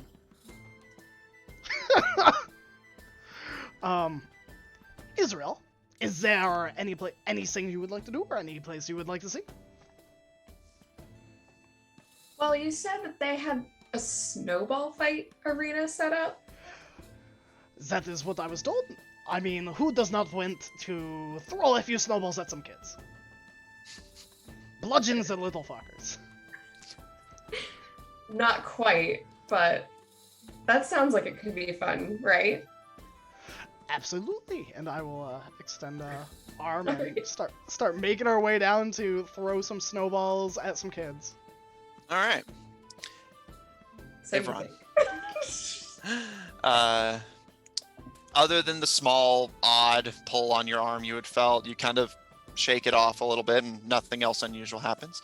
Mistra seems willing to allow you to lead the way. What would you like to do while you and Mistra are out on the town? I think, somewhat like Harrison Israel, he'd probably try to find them something to eat. But he does know that her eating habits are a little particular, maybe? Yeah. Is the best way to put it. I don't know, maybe something that involves eggs. Yeah. Yes, which there are several. You do see a slightly gimmicky food stand being run by a harpy selling primarily egg-based foods, which she happily partakes in to the unsettlement of everyone around her, as she swallows a hard-boiled egg whole and looks up to you with a grin. You hear a voice from across the market. Hey, you there with the silver hair! That can only pertain to me. As he shakes his head and turns around to see who is calling. You see two goblin siblings, one with a brown fedora, open his arms as you look. Over here! And he gestures for you to approach. He would do so, reluctantly at first. As you approach, he holds out a gnarled goblin hand. Pleasure to meet you. Welcome to Bam and Boom's Bargains and Brews. He, as you kind of awkwardly hold your hand out, just promptly takes it and shakes it in both hands before stepping back. Now, a particular blue brother of yours came by the shop earlier this afternoon, and he kind of like puts his claws together in excitement, says that you're in the market for a magic sword. Oh, I suppose I might be willing, yes. He smiles and grabs this long, skinny, two-handed blade, much bigger than even him, and lays it on the table. One of the finest blades in the region. Magical, found it in a dungeon overseas. This would be a fine blade made only for the finest of hands to wield, and from what I'm told, you have the finest hands to be wielding them. And Mistra kind of leans back a bit. Well, you got the first part right. Ivron is going to insight check him if possible to see if he's lying, as he asks, what sort of magic does it possess? He so go ahead and make a insight check. 19. Okay. As you look it over, he gives a wide smile and says, "This blade has some fine craftsmanship. It's better than most blades in a fight, and on top of that, I've heard," and he kind of leans forward, almost like sharing a secret with you, that it confers qualities of leadership onto those who wield it. Makes them better at strategizing and getting those strategies out to the people helping them. And you look down at the blade and back to him, and the blade doesn't seem obviously magical, but he does seem very sincere and earnest. Well, I don't think Ivron has any reason to doubt this fine, upstanding citizen. Very well. How much is it? He gives a wide smile and holds his hand up. For you, at a bargain, 75 gold. Really? A weapon of this caliber for that price? You're the heroes of Veilbright. It's only fair, I think, mate. I think he looked down at Mistra in surprise, but sure, 75 gold it is. He smiles and holds the sword out to you as he takes the gold. Thanks so much, mate. And tell your brother I said hello. And Ivron, you may add a katana to your inventory. It'll function as a regular broadsword. However, you now have. Are you proficient in performance? No. Okay. So during certain performance checks, which I will specify when they arrive, you may be considered proficient in it, even though you're not. Oh, brilliant. Ivron will nod in appreciation, but he will also say, just a moment. You deal in magical weaponry, yes? Magic weapons, magic items. I got a bag of holding right here. Sold your brother a stone of good luck. My sister makes potions. We got anything you might need, mate. Oh, well, I happen to have something you might be interested in, and he'll pull out the inflatable mallet of that he got in Nightmare. I believe this is magical, though I'm not a professional or an expert on the subject. He puts lenses on and holds his claw out for it, and him and his sister give it a look over, kind of look to each other, kind of like muttering and nodding. And you can kind of catch some of their whispers, just like, yeah, I know it's powerful, but nobody's going to want to go into battle wielding a little inflatable mallet. And he like slams it on the ground next to her, and it kind of, and his sister like babbles back to him. At this point, they're starting to segue into Goblik, and like just go back and forth arguing before he steps back and just and puts the mallet on the counter. You looking to sell it, or you just want it identified? Well, if I could sell it, I mean, I already have such a fine weapon that you've given me. There's no reason to be carrying this around anymore. You're absolutely right, mate. I'll take this off your hands for... He thinks for a long moment. It seems like him and his sister are really at disagreement for how much this is worth. And eventually he thinks it's going to be you understand, it's going to be tough to sell an item like this.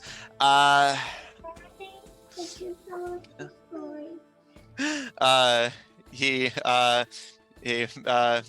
gives a nod. 100 gold for the mallet. And pulls a pouch out and slides it across the counter to you. Am I getting the sense that he knows that it's worth more or worth less? I'll say at a glance, yeah, you can tell he thinks it's worth more than that. The problem is that from what snippets of the conversation you caught, him and his sister seem to be worried that, like, even though the weapon's good, nobody's going to want to use it because of how it looks. And thus it's likely going to sell for much cheaper than it's actually worth.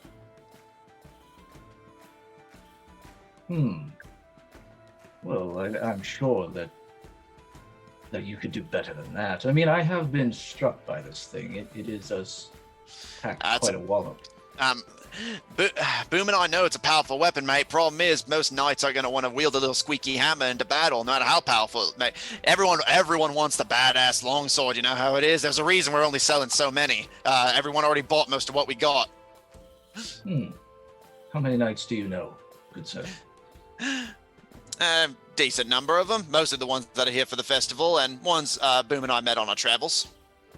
You happen to have the names. Perhaps I could sell this to them directly. He considers for a moment, and I'll say for negotiation, what kind of deal are you hoping to strike with Bam and Boom? job, or however much more you think.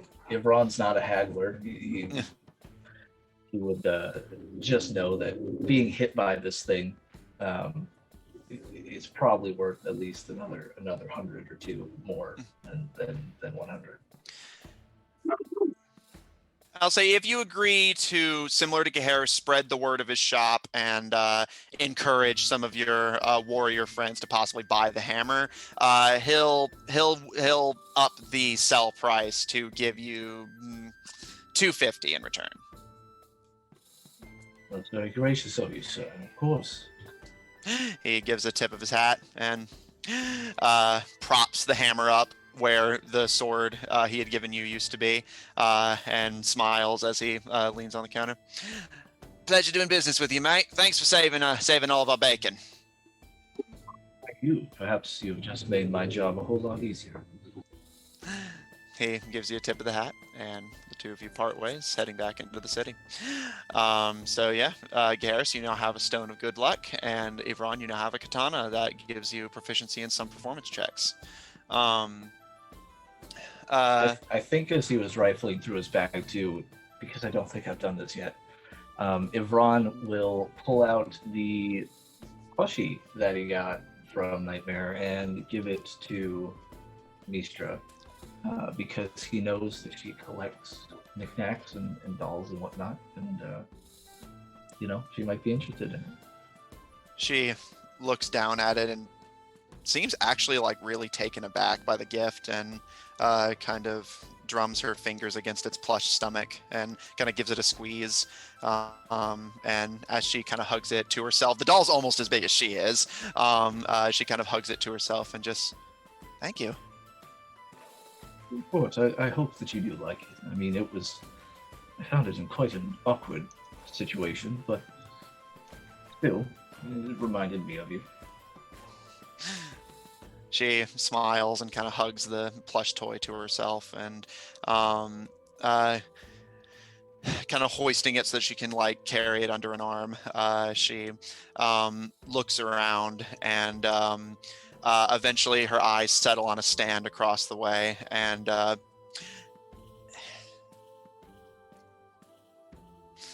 on, let me buy you something too.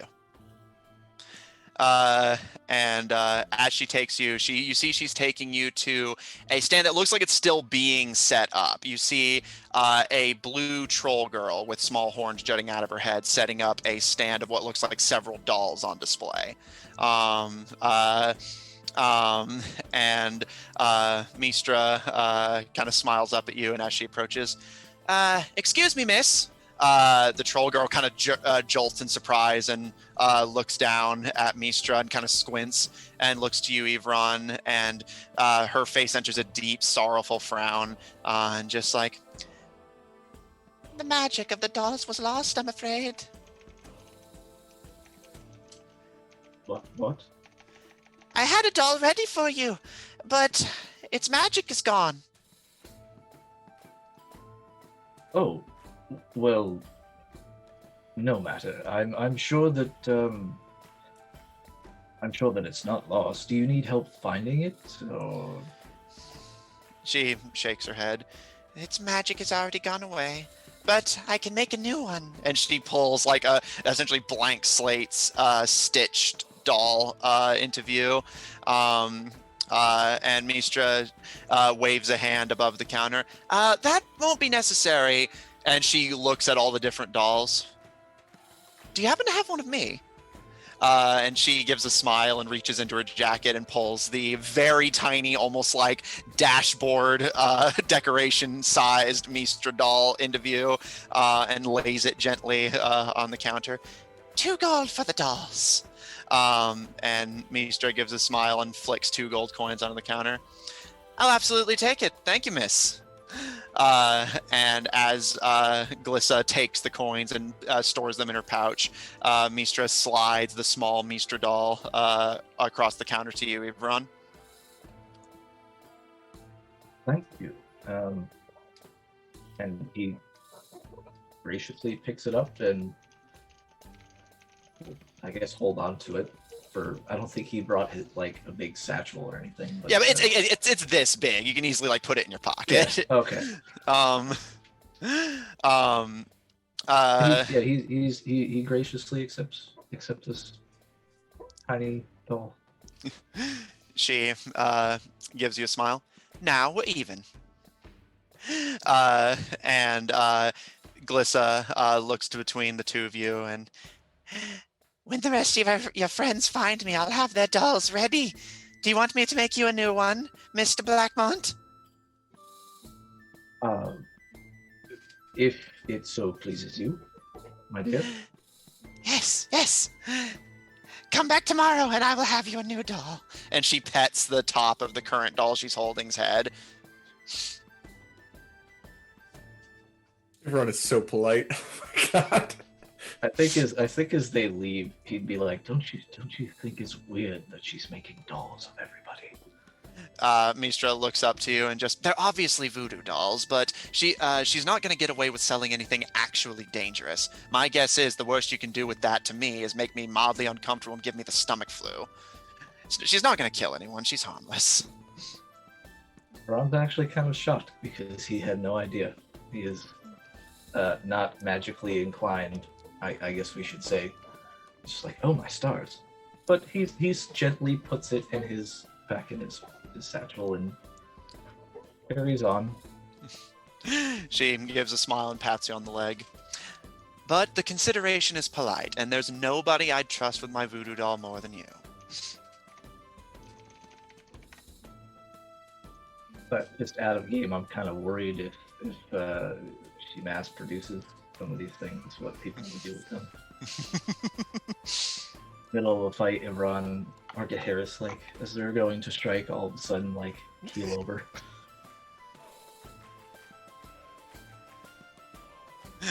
I don't know what else that Ivron would suggest that they do other than play games and eat more food. Okay. So, as Gaharis and Israel, Ivron and Mistra enjoy their dates on the festival, Utaka and Griaz recover from their first attempt to steal and look for a less spooky target. You all in your different areas of the festival as the afternoon sun begins to start reddening the sky. The winter festival's in full swing, and a lot of odd people are selling a lot of odd things. And with that, we're going to take a break. All right, everybody, get some water, get some snacks, and we'll be right back. Hey. Hey. Hey. Hey. Hey. All right, everybody, we'll be right back. Love you, oodles.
Hey everybody, we're back! I hope you didn't miss us too much.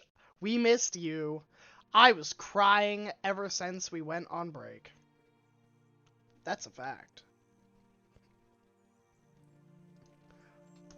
But I've got nothing more to say to you. Graham, we really need to talk about your mood swings.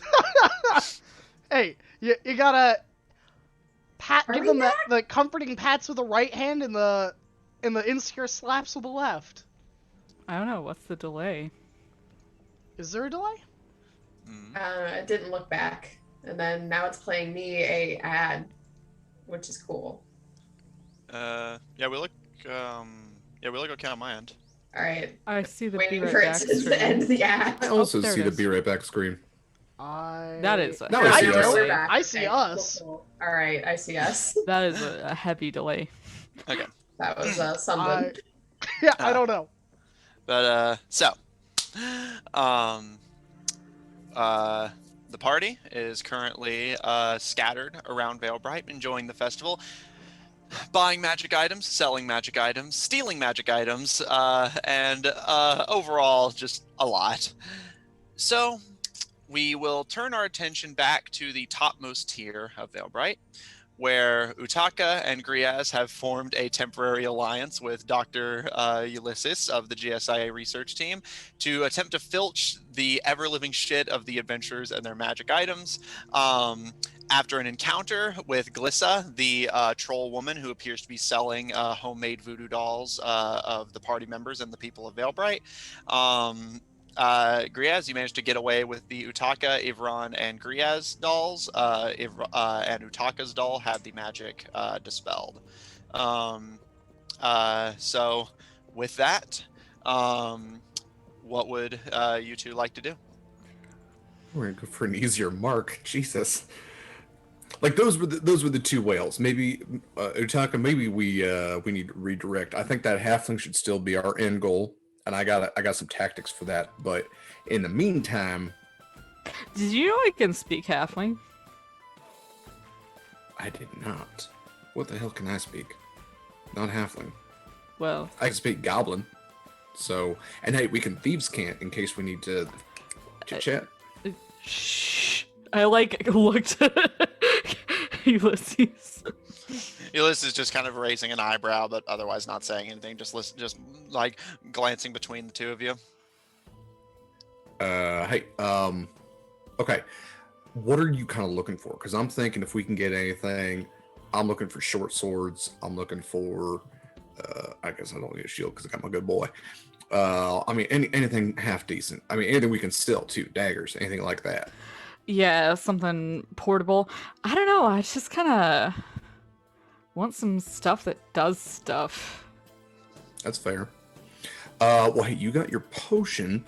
I also, in case we need somebody to let go of something, I can heat metal on it, have them drop it, and you can snatch it up real quick. I got my bag of holding if you want to take that, keep it invisible on you, and just pocket stuff real quick. I mean, and if things go south, I can resurrect you from the dead. That's a thing. Oh, jeez. I mean, yeah, I guess. I was thinking hold person, charm person, or turn into a thief horse. All and right. run away. Maybe not that south, but yeah. Yeah, hold person. Don't think that works on trolls. Well, no, that I don't think Glissa. I'm not going to interact with Glissa again. That is. Yeah. All those magic items were just people, and no. You can also kind of tell people to do stuff Yeah. and make them blind or deaf. Yeah, I mean, I got darkness, but that don't really help us. I mean, not really. I don't know. Anyway. What do you think? I look to her. You wanted to take part in this. Perhaps I don't understand the point, but could you not just go to the festival stands and buy the items you're looking for? Do you know how much they're paying us? You understand what the point of what we're doing is that we don't spend money on it. More just, I assumed you both were still stealing for the thrill of it, but Do you know Basil? You ever try to buy shit from him? hey, he charges market price for what those items are worth. Who the fuck is 5,000 gold?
Graham typing is the only thing they can hear.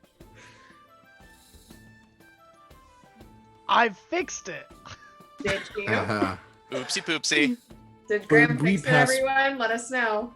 Yeah, say Let us something. know in a minute. I when you catch up. accidentally forgot to hit a button when we came back. Oh. Whoops. So Wedutaka and I have at least seen Ivron or Harris or Israel on like our way to the Lucky Griffin. Yeah, you absolutely would, like, because they're hanging out in the market area, like, Oh, buying cool. stuff, so, Well, Hmm? Israel and Harris went to go have a snowball fight, so you might see them pelting snowballs at each other and other small children, or just other people. Okay. And then Israel would have wanted to see about the dancing briefly before they would go to meet up as they intended at the Mimic game. Yeah, the Mimic Roulette. All right. Okay, so Graemes and Umtaka will arrive at the Lucky Griffin first, but Ivron, do you have any specific plans as well? All right. Yeah, Harrison, Israel, you both make your way to the snowball fight. What they've essentially done as you arrive is they've taken what used to be a sort of theater in Valebright, and the ice mage you had seen in the crowd has basically frozen the entire inside of the building over, allowing it to snow inside, and that is where the snowball fight is being held. And you can see several excited kids like using the chairs and like tables of the theater as like makeshift fortifications. And while there doesn't appear to be any rules beyond just enjoying the snow, you do see sort of unspoken teams being formed between kids who seem to know each other or be from the same places. Do you both have anything particular in mind, or are you just going to enjoy the snowball fight? I cast Armor of Agathis on myself. Let me ask this though. Can I flavor the Armor of Agathis of, instead of dealing cold damage and like having it be an actual lethal spell, having it when I get hit by a snowball, like reflect the snow back, like the snowball back? Yeah. Like it's harmless. Yeah, I'll allow that. Okay. Like poofs. Yeah.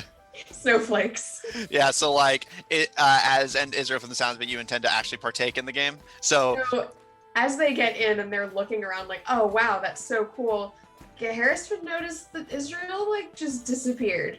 She is freaking gone. Because she's using her chameleon cloak to have gotten into the fray, hidden, and is going to use her skills, which are exceptional because she is very good at aim, to target any kids that seem to be like bullying smaller kids. So like they're getting beamed in the side of the head with a snowball when they're looking to like really gang up on someone. Yeah. And she is Absolutely. Every time Gaharis looks distracted or looks like he might he gets really into something, she is also like decking him in side of the head, the back. Just it comes from nowhere. I like to think Gaharis transformed a snowball fight to King of the Hill and is like standing atop like this mound. He's like, "Come get to me, you little fuckers!" And like has like 9 children like on his arms, like, "Ah, you'll never break me down." So Israel, you see Garrus with his icy armor climb on top of a mound of snow and declare himself king and challenging any children to dethrone him. And organized like a guerrilla resistance secretly. And I'll say, Israel, as you like try to sneakily like pelt a snowball at Gaharis's head, it does hit the back of his head, but you see the icy armor coagulate around the snowball and whoosh, bounce it off of it, and it beams you invisibly in the head. And Gaharis, as you turn, you can see just like fluff of where the snowball had impacted floating in the air.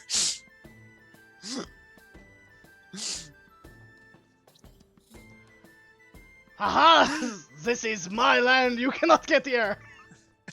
This is my land. She would organize an entire like coordinated strike to basically try and break the armor of Agathis. All right, I'll tell you what. For funsies, make me a performance check, Israel. And Also, Gaharis, you make one as well.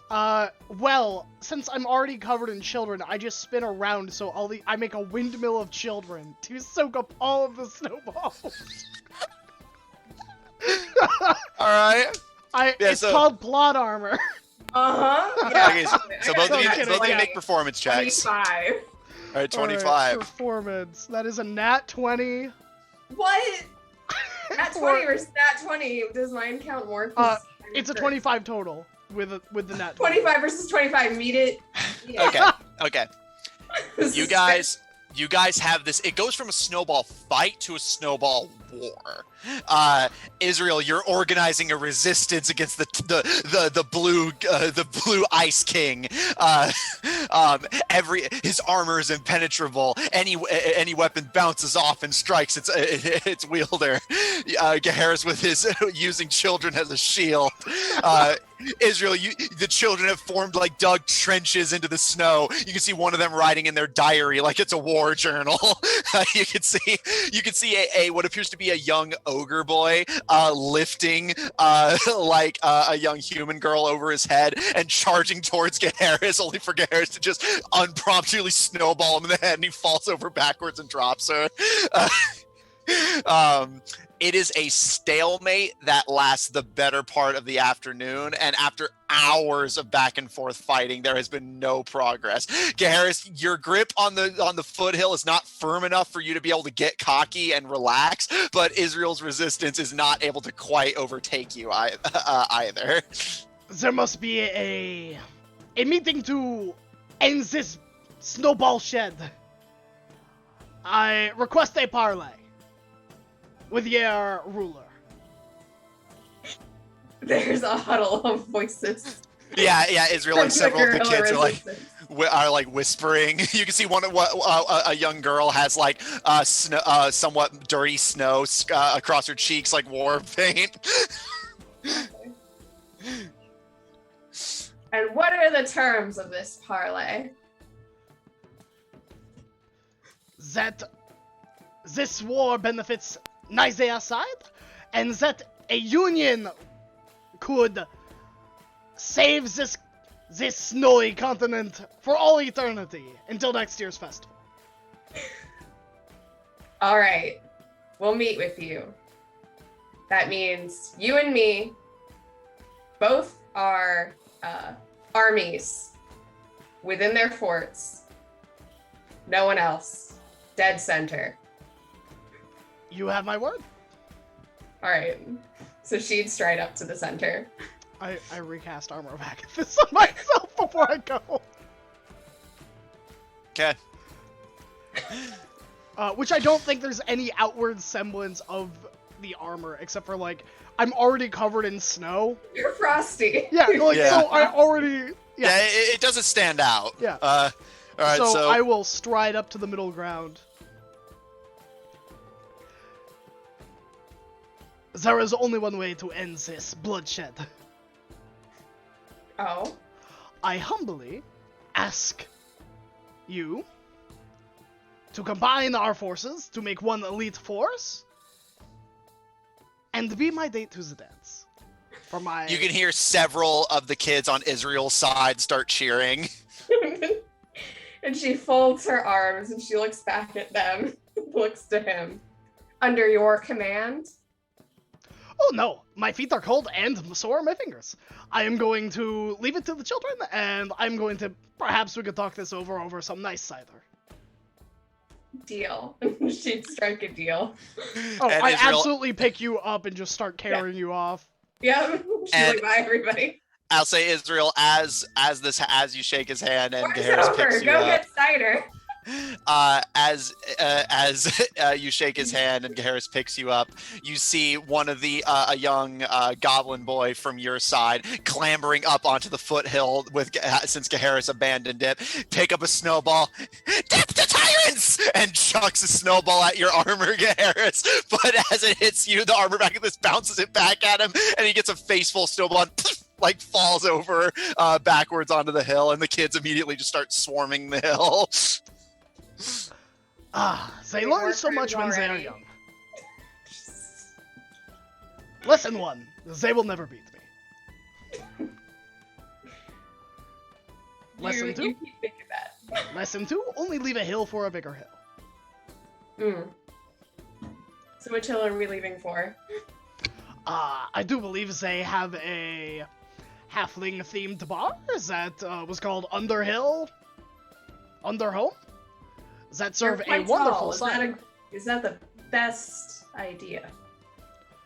I mean, to be fair, I have never been one for being the best for ideas. I typically outsource. Let's find the lucky griffin for some food. And maybe some warm drinks. And maybe dancing. Who knows? Maybe they'll have music this time. That sounds wonderful. Okay. Continue to be carried because she's enjoying that. She's working very hard. Running around. All right. You all leave the theater as Snow War 1 begins in your wake. Ivron, you have a lovely day at the festival with your date. And Utaka and Griaz, you start making your way towards the bar. You will both pass Ivron? Yeah, on the I way? will say, yeah, Okay. you will see Ivron in the market area shopping with Mistra. They both look like they're enjoying themselves. Mistra appears to be carrying a Man. large plushie under her arm and visiting the various stands. Utaka, Ivron seems to have a very nice looking new sword slung over his shoulder.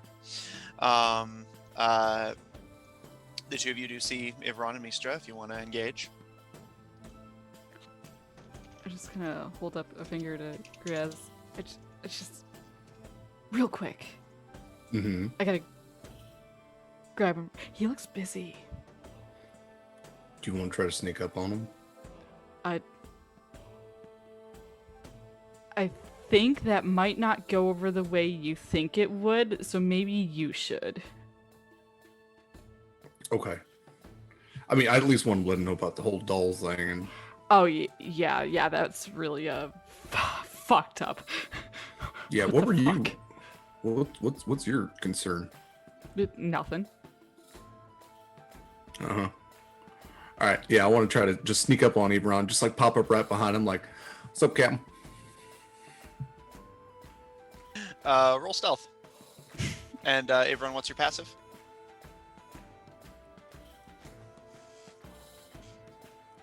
Passive is 15. 25. All right. Can't imagine it was too hard. It's a +9. Yeah. Yeah. Yeah. So, Ivron, you hear Griaz say that suddenly behind you, even though you had no indication anyone was approaching you. Oh my God. Oh. Yes. Are you enjoying yourself? I kind of peek out from behind him. Well, then, Hey. Utaka. Yeah. Staying out of trouble, I hope. Yeah.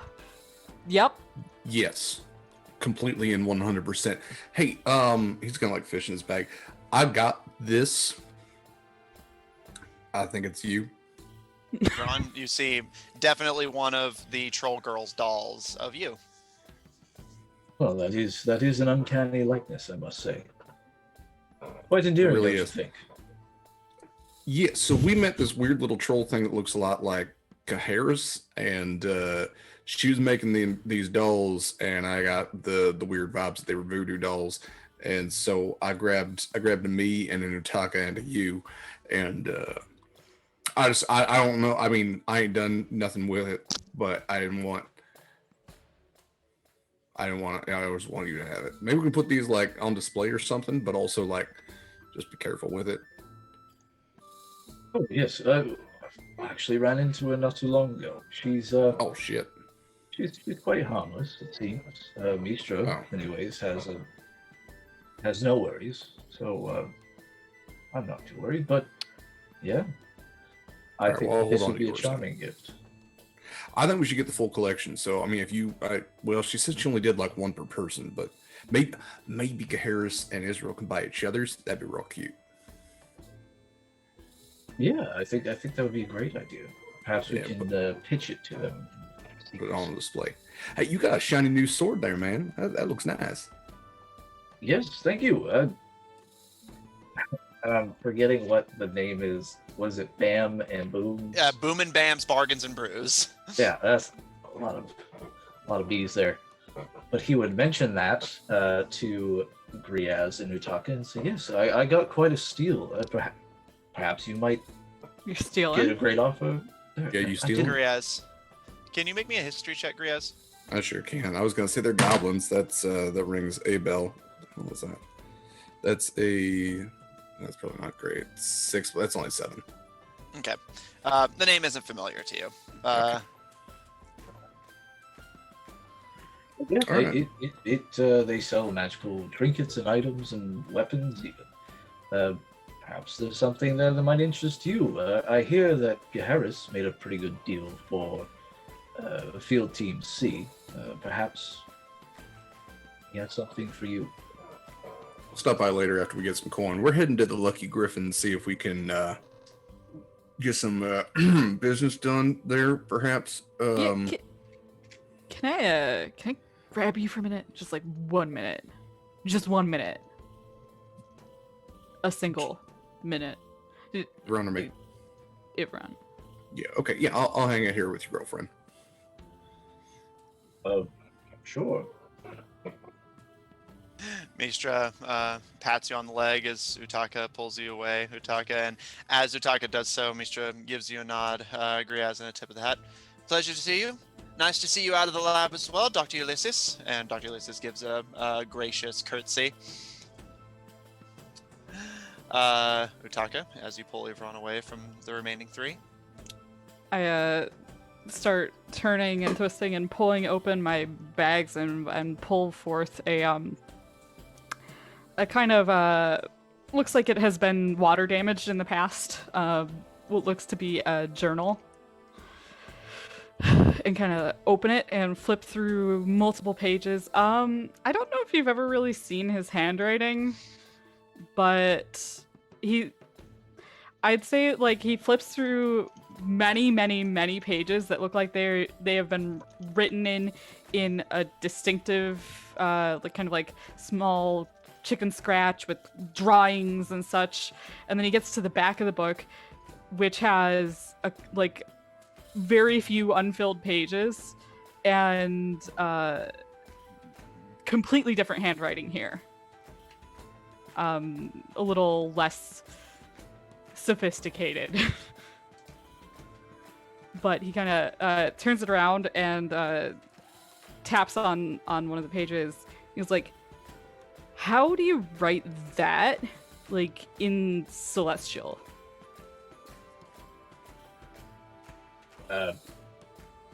He would go on to say, "Oh, that word means and I have no idea what this journal is about, but What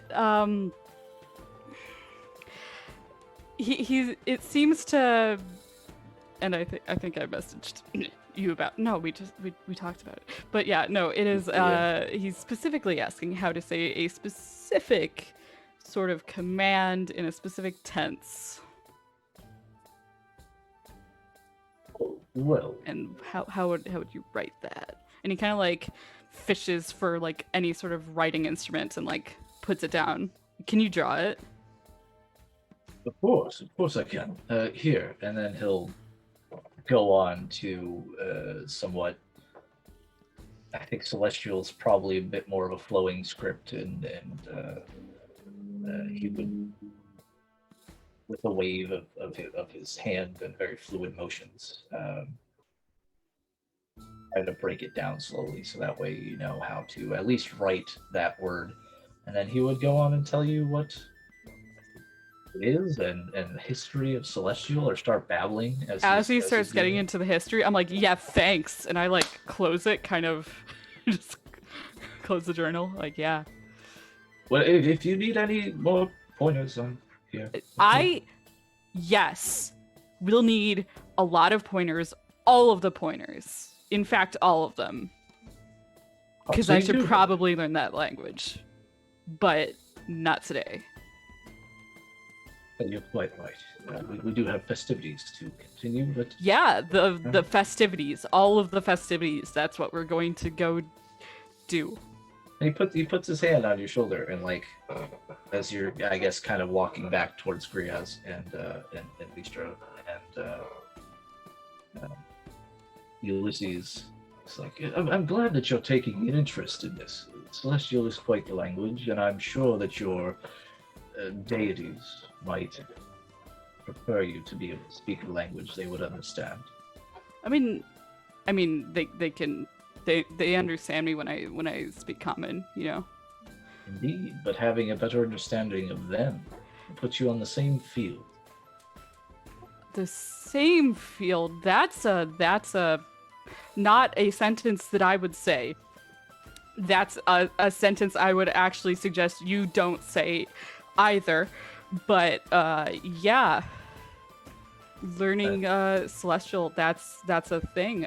Did you know that I think she can actually understand it? And he kind of like gestures at his hair, out of which a little kind of garnet crawls out, and he kind of like puts her on his palm and holds her up like, see? I can see it like it's really there. Ronald, with a slight question, just like, oh, hello. She Do kind of you chitters. like living up in Utaka's hair, Garnet?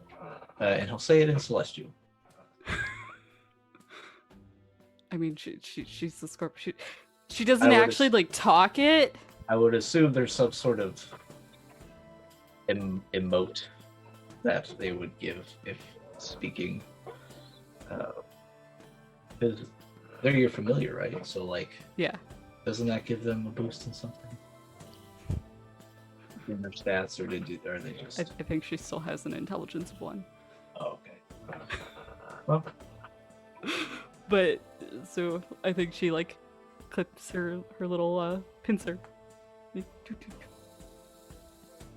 well, if she understands it, Yeah. That's her way of communicating.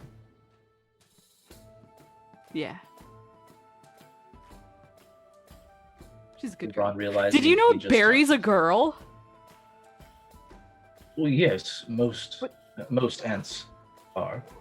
Why would you know that? Why would I? Riaz, not? why did you never tell me that? I just didn't think it was that big of a deal. But I was always calling him. But she didn't mind. Yeah, it doesn't seem like they were bothered by it. So Yeah. Hmm. Barry loves you. I mean, I knew that first thing. Yeah. you two do have quite a bond. Okay, so we're gonna go do that thing you guys do, your festivities.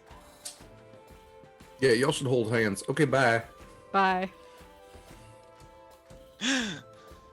As the two of you with you, Dr. Ulysses in tow begin to start, not at all suspiciously, making your way beeline for the Lucky Griffin. Mistra watches the three of you go, and once you've turned the corner, looks up to you, Avron, and just like, they're going to get into trouble, right? Yes, I know.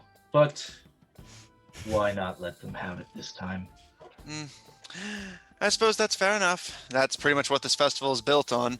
And as she looks around, you can see like several of the merchants selling somewhat, similar to Glissa, somewhat like questionable oddities. It's sometimes you get unusual things whenever these clashes happen, but as long as nobody's getting seriously hurt. And she gives a bit of a shrug. I think it's nice, honestly. It's exciting. Sure, if that's what you find excitement in.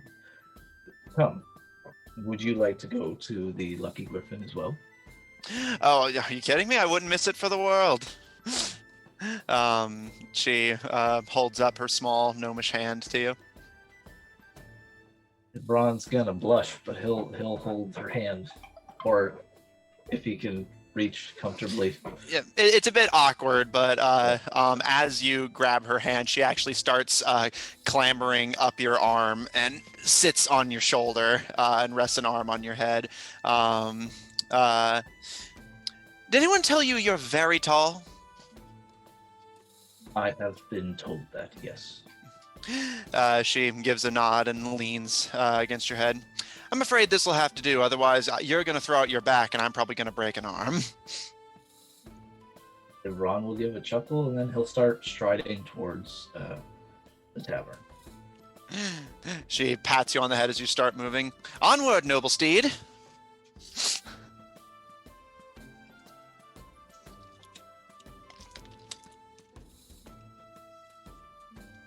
So, as the snow wars continue in the theater at this point, Utaka, Graemes, and Dr. Ulysses, you arrive at the Lucky Griffin first. Mistra and Evron not too far behind. As the three of you enter, indeed there is music. You see that Blossom and Spring, I forgot the word for it. Satyr. The Satyr GSIA agents that you had met last time you were in Veilbright are on the stage performing, and they're actually quite good. And you can see several of their teammates near the stage, either playing instruments of their own or in some cases simply idling along. Similar to you guys, a lot of people seem to be just bouncing from thing to thing quickly. With the festival going on for so long, there's not like a need to like stay and linger on any one activity for the most part. And there's beautiful music playing. The tavern is crowded. You can see Quincy's unseen servants pulled every which way, serving all sorts of odd drinks. The barrels you saw last time, Graemes, have been moved to essentially act as kegs to quickly distribute all of the foreign alcohols and spirits. Quincy themselves, their hair is a bit messy and like they're having to rush from place to place, but they seem delighted. And you can see several people gathering around a very large table that appears to have been set up for Mimic Roulette.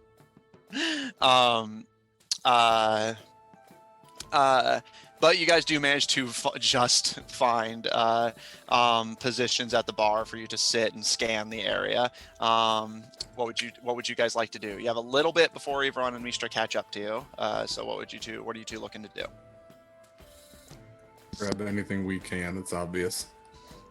Without getting caught. That's like if people have like weapons strapped to them or items or like potions on their belt, anything like that.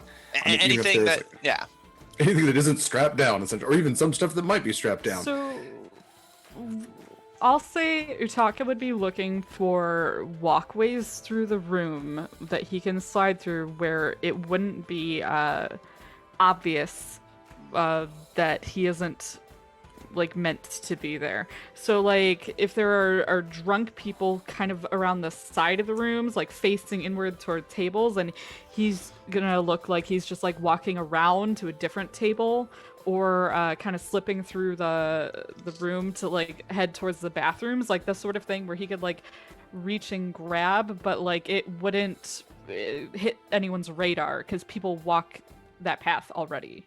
Okay. Mm-hmm. All right. So both of you, or one of you, can roll with advantage. Make me, I'll call this a general perception check to see just who has something of note that you can see. I mean, I Let's got roll pretty high separate. perception. Yeah. All right. Graemes, roll with advantage from the sounds of it. Okay. I mean, yeah, that's 17 plus 9, so yeah, 26. Okay. So the two of you at the bar with Dr. Ulysses just kind of idly watching you, you start to look around the room. You see the halfling boy again. And as he strolls up to the bar, from the sounds of it, he's looking to put himself in the next round of Mimic Roulette once the current round ends. So Graemes, by your math, if Gaharis meets you at the right time, you may end up going against him in Mimic Roulette. You see traveling with the halfling a wizard, a bunny familiar on his shoulder, who seems to be carrying a healthy bag of scrolls decently close to the bar. The human fighter traveling with the halfling appears to be carrying a healthy amount of blades, a good chunk of them are magical. Sitting at one of the tables, not participating in the game at the moment. They were already here by the time you got here. You see a gnome tinkering with a small clockwork machine, and you can see several other machines in her bag, which you estimate if you were to snag one. You don't know what they do, but they might do something useful. You see a male troll with blue skin, looks very similar to Glissa actually, with several potions on his person. You see an orcish woman with very enchanted looking blades and armor. You see the sailing crew, which you don't know what they have on their person, but you imagine they might have something helpful. And two humans sitting at another separate table. One with bright pink hair that has what you can definitely identify as a bag of holding, and a somewhat short, skinny rogue that has a series of knives. Again, likely magical. Those are the ones you can identify at an immediate look. But I will say that Utaka, your attention in particular is drawn to a figure that I feel like you would recognize quicker than Graemes would. You see the tentacled face and somewhat slimy body of an illithid, a star spawn. Yep. And from the looks of it, they are carrying very magical looking swords, and you see their bag has several ornate patterns on it that likely contain something interesting. Graemes, you see those items, but you don't know, squid face, whatever. Like it doesn't mean anything significant to you, at least as far as I know. Except So a mind flayer, or is this, or a star? Yeah, basically mind flayer. Utaka looks pretty uncomfortable. You would know. You've known him long enough. Yeah. Hey, you good? Yeah. Looking forward to yep. Yeah. Yep. Mhm. Okay. All right. Well, hey, he's gonna basically say this in thieves' cant, so to make a 10-minute conversation shorter. Yeah. Yeah, Wizard got scrolls, Gnome Tinker's got some stuff maybe we could peddle later. The Fighter's got some stuff, the Half-Orc's got some stuff. I'm interested in that bag of holding that the pink-haired individual has on them. The Rogue, grab that. the Rogue's probably good. The Rogue has some daggers, which I'm interested in. My concern is stealing off the Rogue is probably going to be one of our biggest challenges.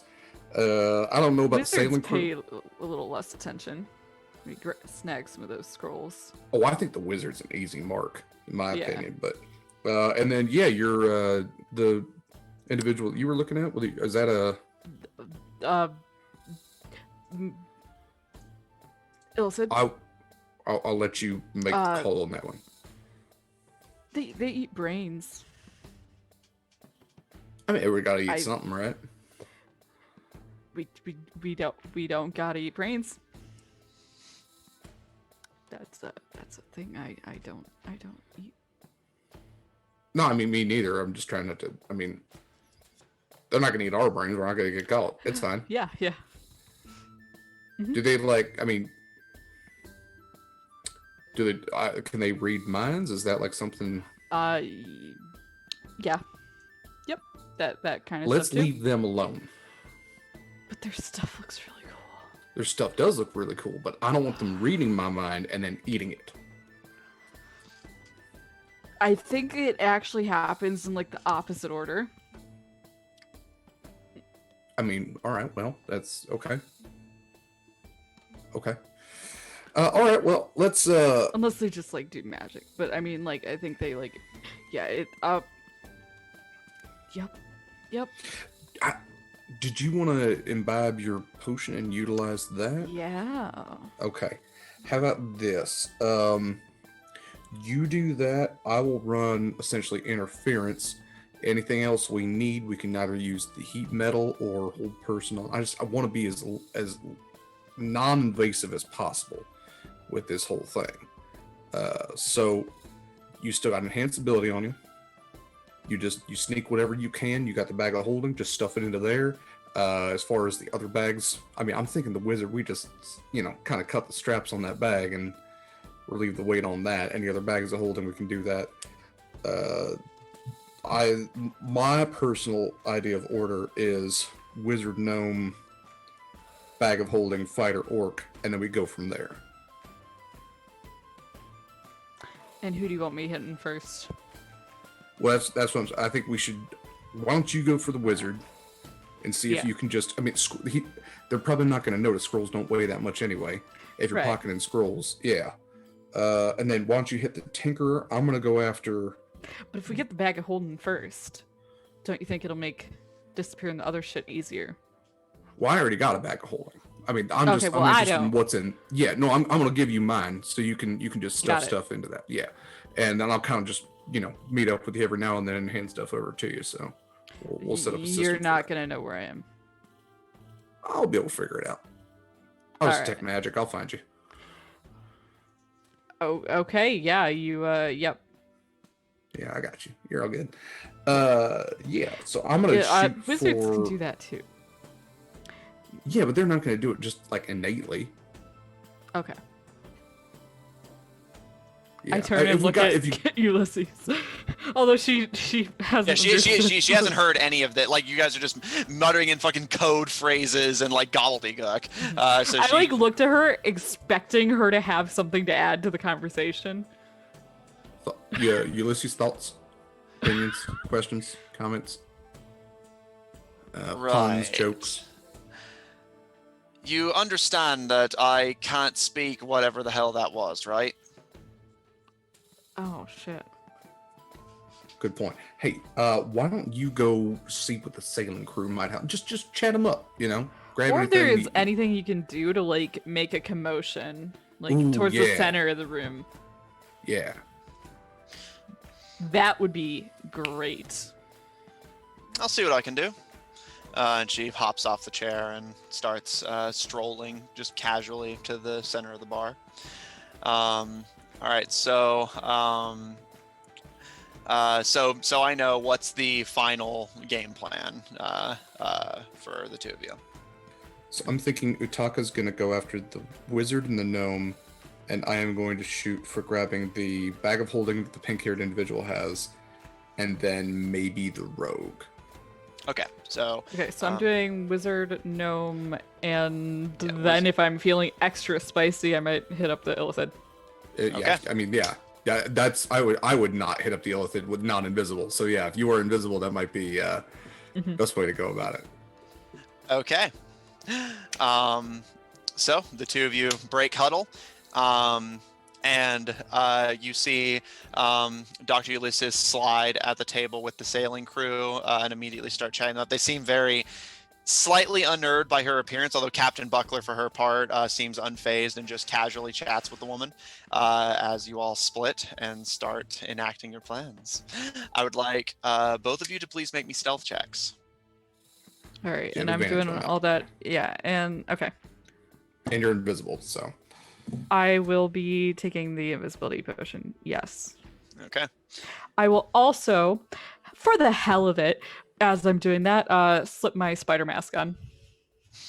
Okay. Are there spiders in the bar?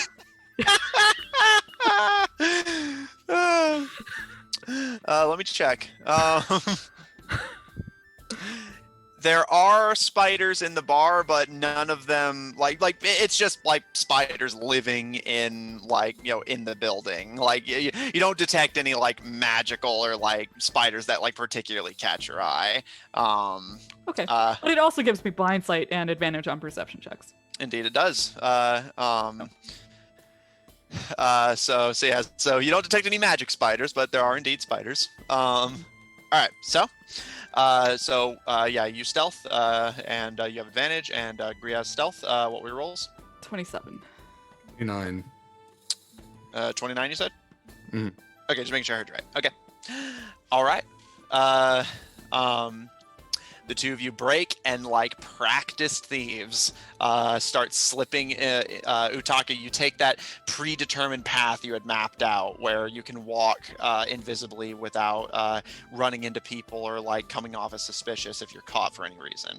And Griaz, you settle for more subtle, like just almost whereas Utaka is doing a mapped out predictable path that is mapped out to be as unsuspicious as possible, you're banking on being unpredictable so that there's no discernible pattern. He like grabs a drink off the bar and he's just like stumbling just a little bit. He's just trying to like blend in. Yeah, blend in. It's just a drunk bugbear. Yeah. So Utaka, you're making a run for the wizard. Griaz, you're making a run for pink hair to get the bag of holding. Both of you make me sleight of hand checks. 21. 22. Okay. And Utaka, are you going to go with Griaz's plan of just cut the bag of scrolls completely and keep moving? I think he gave me his bag of holding, so I should cut the wizard's bag while holding the bag of holding under it. So yeah. ideally, it just drops straight in. Yeah, do it Grinch style. Okay. Yeah. All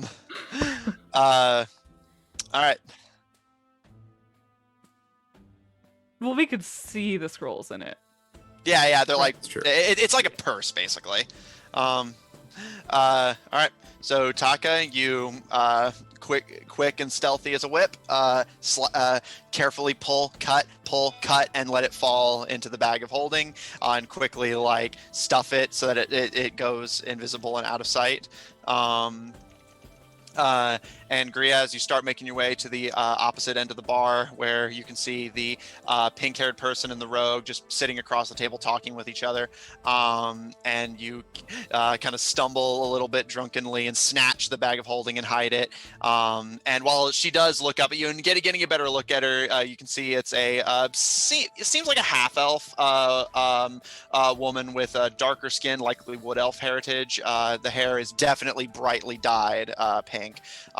But otherwise well kept, dressed in relatively lavish festival purple and pink, and kind of looks up at you with kind of a roll of the eyes, but otherwise pays it no mind. And Utaka, you got the bag of scrolls from the wizard, and Griaz, you got the bag of holding from pink hair.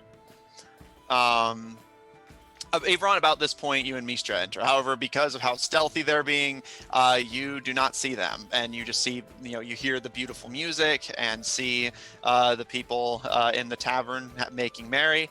It's nice, honestly. I think Ebron would just get him and Mistra a drink and then maybe wander around to see if he can find his brother and the others who are supposed to be here. Okay. All right. Going for your second marks, I believe Utaka, you're going for the Gnomish Tinkerer, and Graemes, you're going for the Rogue. If they're both sitting at the same table, I think that's super suspect to hit them both. So I'm going to pass up the Rogue for now. I will leave that one for Invisible Utaka. I'm going to go for the half-orc. Okay. Getting closer to the half-orc, you see that you can actually recognize what she's wearing. It's the same armor that Ivron and Gaheris wear. It's Hell Knight armor.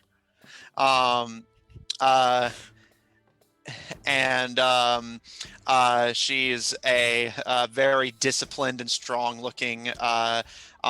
You'd initially taken her for a half-orc, but looking her up and down, full blood. Definitely just an orcish woman.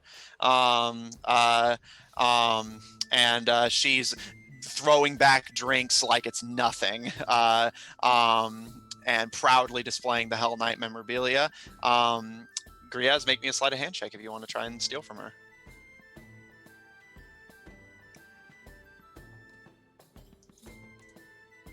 I'm intensely scared of this woman, and I'm going to use a crit. Yes, I'm going to use a crit, so that is a 23. Okay.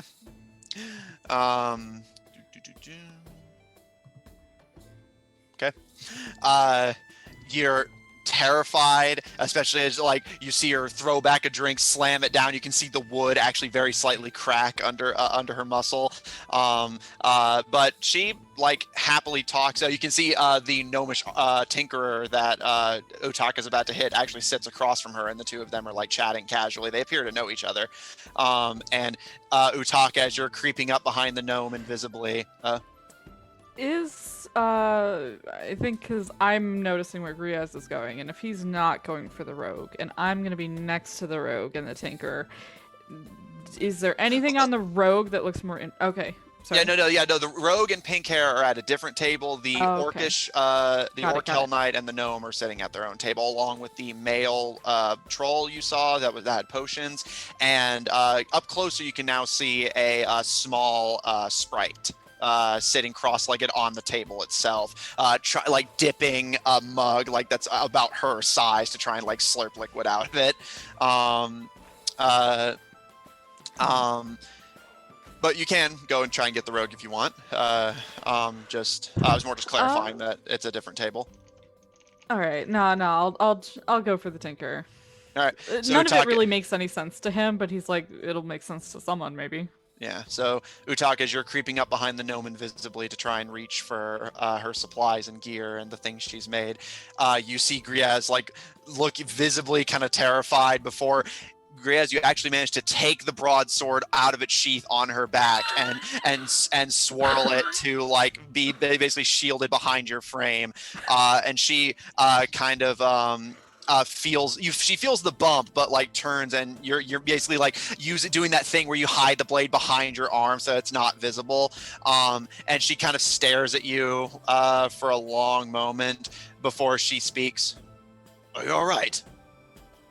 Yeah, no, I added some bramble pilled earlier, and it's gone straight to my head. Yeah, I'm adding this directly into the bag of holding that I stole from the pink-haired half elf. I'm just sliding this Mary Poppins style, just sliding this bro. I've got juniors holding the bag of holding behind me, and it's just let me buy you a drink. Actually, I'm gonna get a round all everybody here, and we'll flag down Quincy and get a drink for the half orc, and he will get 2 more. And he is going to, with those other 2, add a dose of Dead Man's Drink, a dose of Obit to both. And then he is going to take those to the table with the pink-haired woman and the rogue. Okay. So I know what you're doing here, just like for a sequence of events. So you're buying a round for the people at this table, and then you're gonna brew up a cocktail of Obit and Betting Man's brew for No, not even Betting Man's brew. He's just putting Obit into the. Okay. Yeah, so he's trying to basically make the rogue drowsy. Like, I'm sorry I bumped into y'all earlier. I just, peace offering. Wait for the rogue to get a little drowsy and then try to take stuff off of him. He's trying to ease the path as it was. Yeah, well, he's trying to grease the wheels. Okay. I'll say to get around for both tables and make your preparation. So I'll say for both. So hang on, let me see. To get everyone at both tables, so you can get the rogue, unless you're just intending to drug the rogue's drink and none of the others. I think it would make less sense just because then the pink-haired woman would be suspicious. So yeah, he's got to knock them both out. So you'll lose one flask of Obit to drug all of the drinks, and to get a drink for every one of these people, that's 2 gold, 8 silver. Okay. But you do so. You quietly and Utaka, as Graemes serves the drinks to this table and then goes to serve his tainted ones to the other. This table you're about to filch from cheers and toasts. Graemes, you can hear the sprite call to you as you leave to go to the other table with the Obit laced drinks, just like, "Hey, you're not so bad, Thermal!" And immediately pull the drink you served back and start just swallowing deeply from it. And Utaka, make me a sleight of hand check. I'll give you advantage because Graemes distracted the gnome. I have so many advantages that I have 2 still. I still roll 2 dice with all my advantages.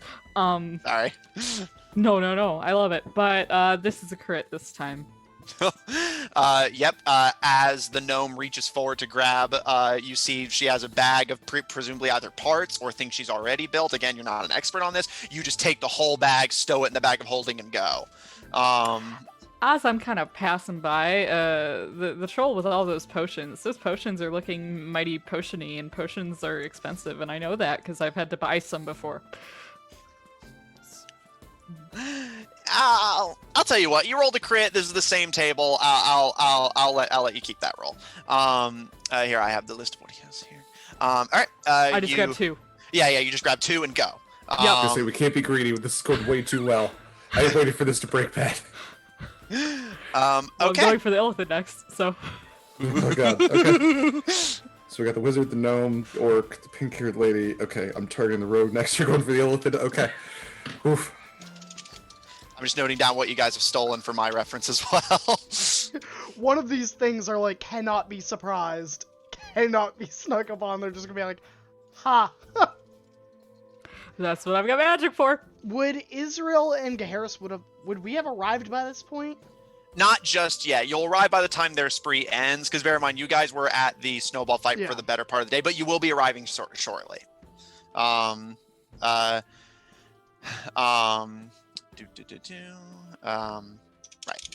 All right. So, Utagi, you're going for the Mind Flayer. Yep. Graemes, what's your next mark? I'm gonna stop by Ulysses real quick and see if she found anything about the sailing crew, and then he's gonna target the fighter depending on what she discovered. Okay. Just double checking something real quick. Okay. All right. I was just checking something. All right, you, Graemes, you approach Ulysses, breathing a little heavily, and the pirate crew greets you warmly. And Ulysses gives you a nod. Going well so far? Surprisingly so. Anything on your end? Oh, they're very friendly. Uh-huh. She glances to the table and back to you and kind of like shuffles a little bit. You can tell she's definitely not an experienced thief, and doesn't really know what she's supposed to be saying. But after a moment, she leans in towards you and says in Goblik, "The blind woman has a magic deck of cards that might be useful." All right. Kind of want to buy you dinner. All right, let's do this. In Goblin. Hey, ahoy to each and every one of you. Yahar, you might say. Where you're all sailing in from?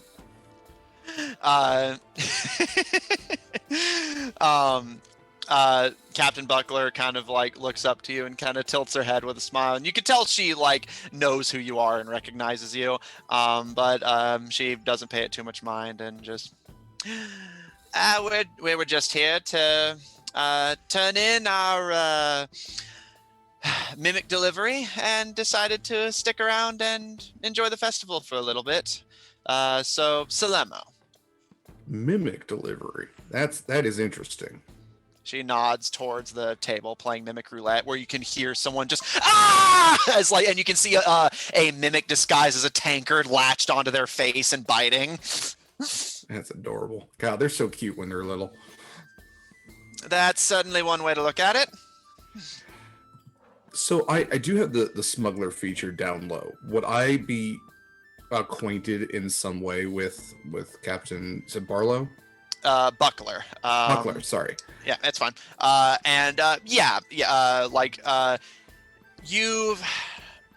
You've met her before. She's helped you with deliveries. Her service is basically typically, for instance, you can just go to the edge of the Black Swamp or to the nearest coastline.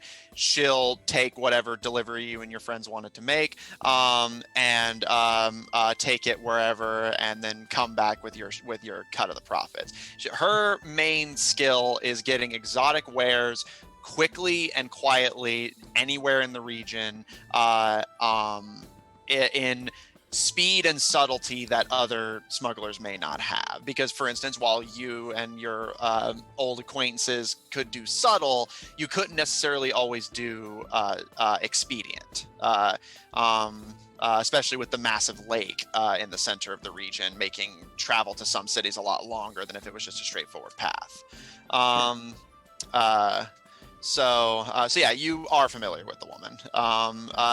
If she remembers you from back then, she doesn't seem to be acknowledging that. You gauge that her familiarity is more like she knows who you are, just given your presence in the city. That's fair.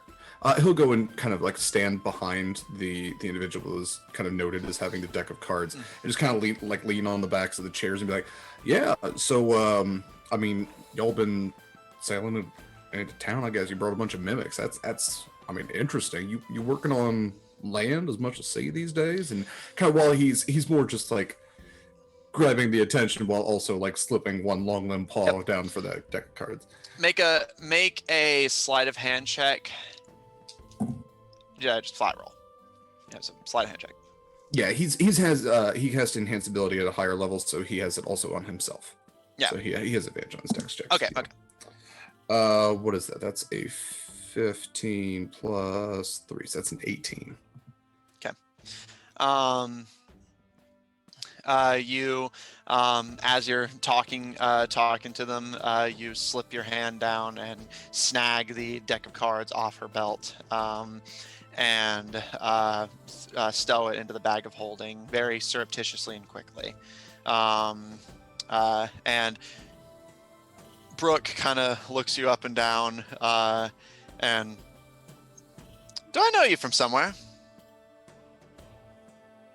Might have crossed paths before. I mean, I'm the hero of Veilbright. Yeah, I got that part. Yeah. For the record, no judgment on however our paths crossed before. I was more just curious. I didn't recognize you immediately, but looking you over now, yeah, you're familiar. Yeah, Brooke, we met. I had a couple of baths since then, but yeah, we... Yeah, I suppose that's why it took me a moment. You look good.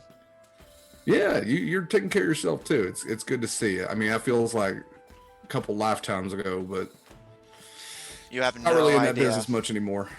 Yeah. How about you? You still running with them rough crowds? She nods to the sailors around her. As much as I can. We found some pretty good hauls these days. Steady work. Yeah, we've been working on land a little more often, but honestly, it's nice to give my land legs some exercise. That's fair. Yeah, you don't want to get all bow-legged and whatnot. All right. Well, hey, y'all try the bramble pelt if you're looking for a wild time. That's a me. And she stares at you for a moment and just like, we should have a drink sometime. Yeah, I think a little bit of catching up one-on-one wouldn't be a bad idea. She gives you a tip of her wide-brimmed hat and lets you go. And you kind of almost jangle the bag of holding awkwardly as you go. And finally, before Harris and Israel arrive, Ivron, you still have not seen Griaz and Utaka are just like constantly on the move, blending into crowds. Utaka, in their case, literally invisible. I think all he would do, since he didn't see anybody, is either find a place to sit down, or if he does, because I know like the week before he was meeting with people, he would maybe talk with them, or if he knows anybody like from Hell Knights or anybody. Okay. Yeah, I'll say you recognize the orcish woman, and make you and Mistra make your way over to that table. And the orc kind of looks you up and down, and seeing your you're not in your armor though, you're like gussied up, I believe, but yeah. But she looks to your face and kind of stares at you, almost like pondering for a moment, and as I live and breathe, Ivron. Yes. Do I know this person? Yeah. Make a history check. One thing that I'm proficient in that I never get to use. 19. You do recognize her. She was essentially a rank and file knight, one of the Knights of Hell. Her orcish name is Morgma, but most of the Hell Knights simply called her Morgan, a commonization of her name, which she didn't mind all that much. You recognize her because her story actually kind of stuck out to you. The Hell Knights found her as a baby after they were taking down a orcish village that was causing trouble, and the Hell Knights just couldn't bring themselves to kill the orcish infant, so they raised her as a Hell Knight. She's a disciplined and loyal knight. Prefers to be a healer than a fighter. She makes a lot of heavy use of lay on hands more than she makes use of her sword. But she does know how to fight and tries to stay in touch with her orcish heritage. She's a lot like you, and the two of you fought side by side many times. Awesome.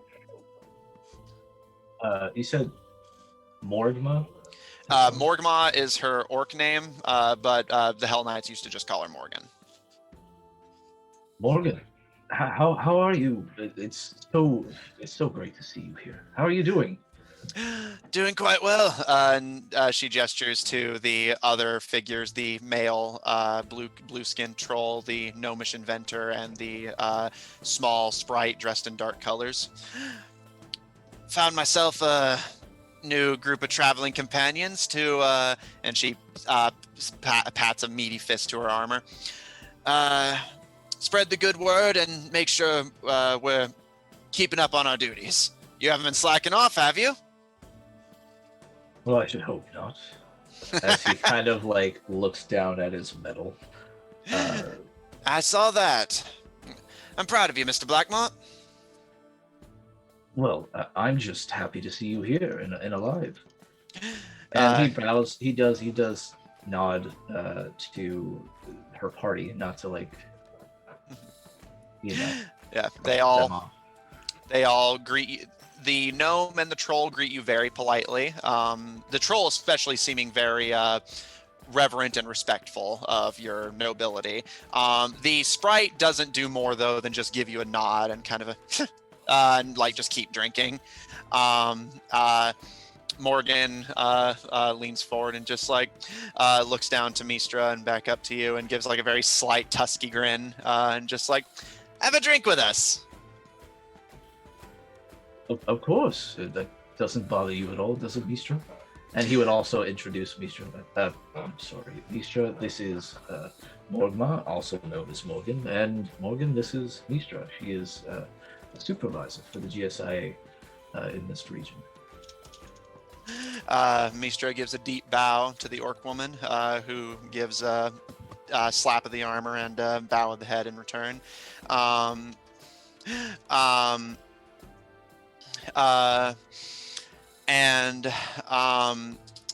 Morgan introduces you to the people she's been traveling with. Fithanel, the gnomish artificer, and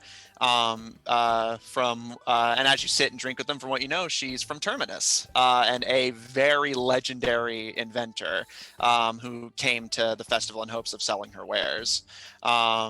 Goldie, the sprite, who doesn't speak a word to you unless prompted, and it's usually very short snippet, rude little snippets of dialogue. Nitro, the frost troll, here to sell his potions alongside his daughter. And of course, Morgan herself. And overall, they actually are, outside of Goldie, very friendly. Fithanel actually demonstrates one of her inventions, a machine that you watch incredulously as it converts the alcohol in her mug to gold. And the party, even Goldie, somewhat begrudgingly, give claps as she gives little bows and babbles to you excitedly about the different things she's making, hoping to sell here. Ron will drink with this party and listen intently. All right. And I will say, Ron, since you're listening and actually like making dialogue with them, you recognize Nitro's description of his daughter, who's in town selling her wares, as the voodoo doll saleswoman that you met earlier. Well, wasn't quite interesting. I met her not too long ago. She actually gave me a doll, or we purchased one, anyways. She's very fond of them. I'm proud of her craftsmanship. She's so good at getting the little details just right. Yes, I've noticed. It was quite the likeness. I'm actually going to get mine from her tomorrow. It seems that mine was misplaced. Oh, that means the world to her. Thank you so much, Mr. Blackmont. Lord Blackmont, sorry. No, Lord, just a sir. I'm a knight, as of now. He gives you a nod and takes a swig of his drink, seeming to kind of like, he seems like someone who's kind of a little like uncomfortable, but like the drink helps like mellow him out. And as he kind of takes a deep breath after taking his drink, he actually just regales you with stories about his daughter Glissa, who he loves very much. Utaka. This will be the last thing before Harrison and Israel meet up at the Lucky Griffin. Make me a sleight of hand check and one final stealth check to try and steal from the Mind Flayer.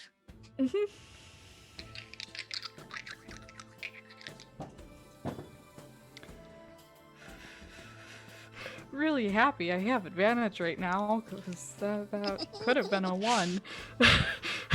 But instead, that's a 19. All right.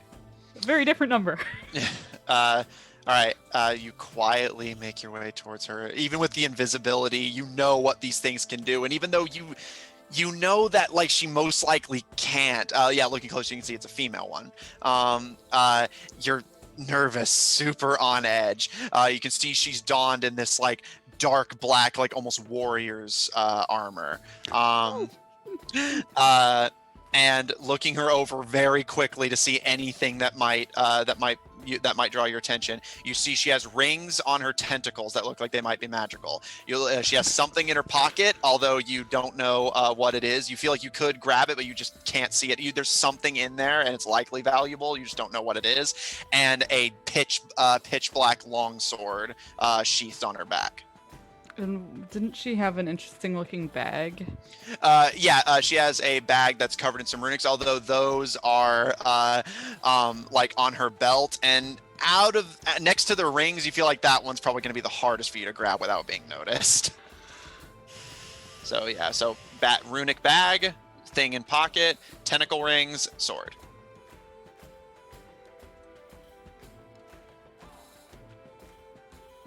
Let's go for the bag.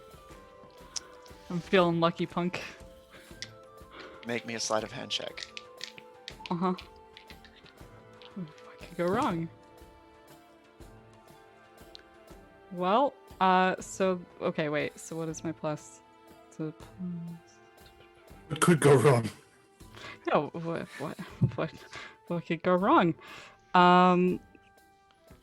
That is a 18? Okay.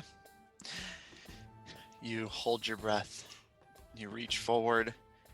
You gently unclasp the bag and you quickly pull, ready to just start running, firing spells, anything you might need to do. Mm-hmm. The woman doesn't react. Simply snapping her fingers for Quincy to bring her another drink. Carries herself with a very haughty and entitled personality. And as one of the unseen servants slides her a drink, she just slurps it. The tentacles kind of wrapping around the mug before she pulls it free, and it's covered in the mucus that her tentacles give off.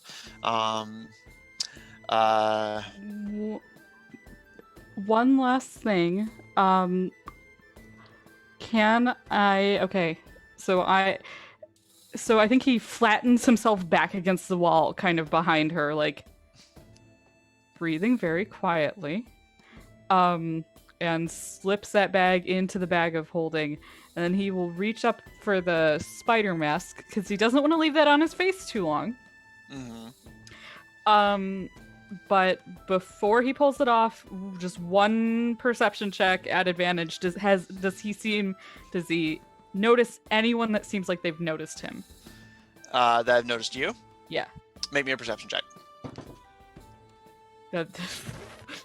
Nice advantage. That's a 3 plus a 4, so a 7.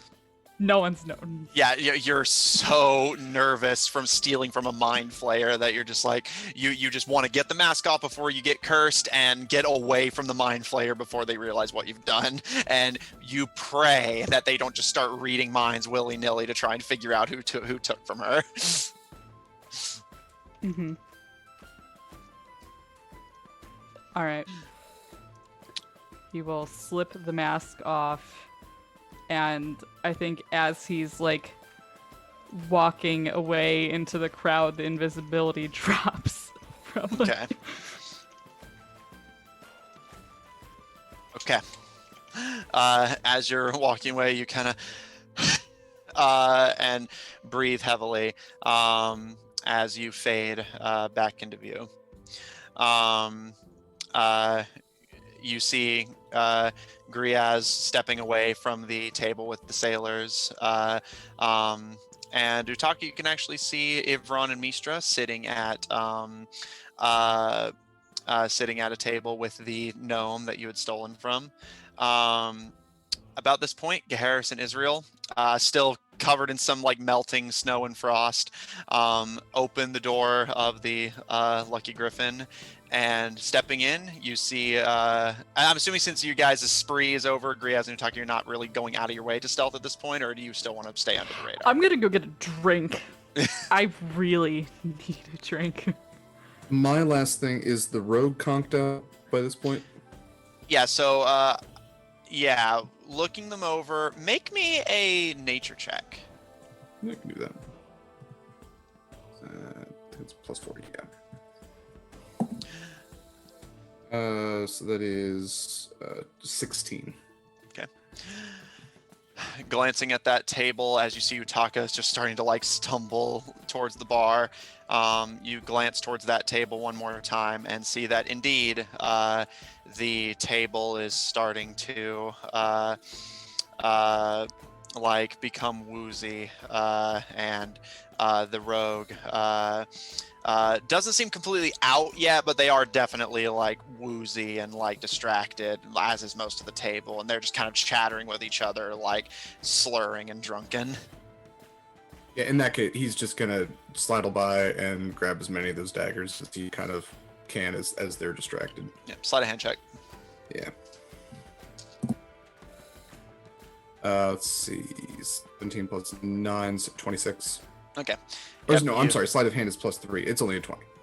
Only. Well, I mean, it's a rogue. I'm just. No. I was just messing with you. All right, so it's just because natural 20, so it's just like, oh, only a 20. It's a dirty one. It's a dirty 20. Yeah, it's a filthy 20. You quietly sidle by him with your long, spindly arm and finger, just manage to snag 3 daggers from the belt and slide it into the bag of holding before joining Utaka at the bar. Garrison Israel, as the two of you walk in, you covered in melting snow and frost. Garrus, are you still bridle carrying Israel? All right. All of you in the Lucky Griffin now see Garrus enter with Israel covered in melting snow and bridle carrying Israel. Garrus, you see Ivron and Mistra sitting at a table with various people, including another Hell Knight. And you see Utaka and Graemes at the bar, not being suspicious.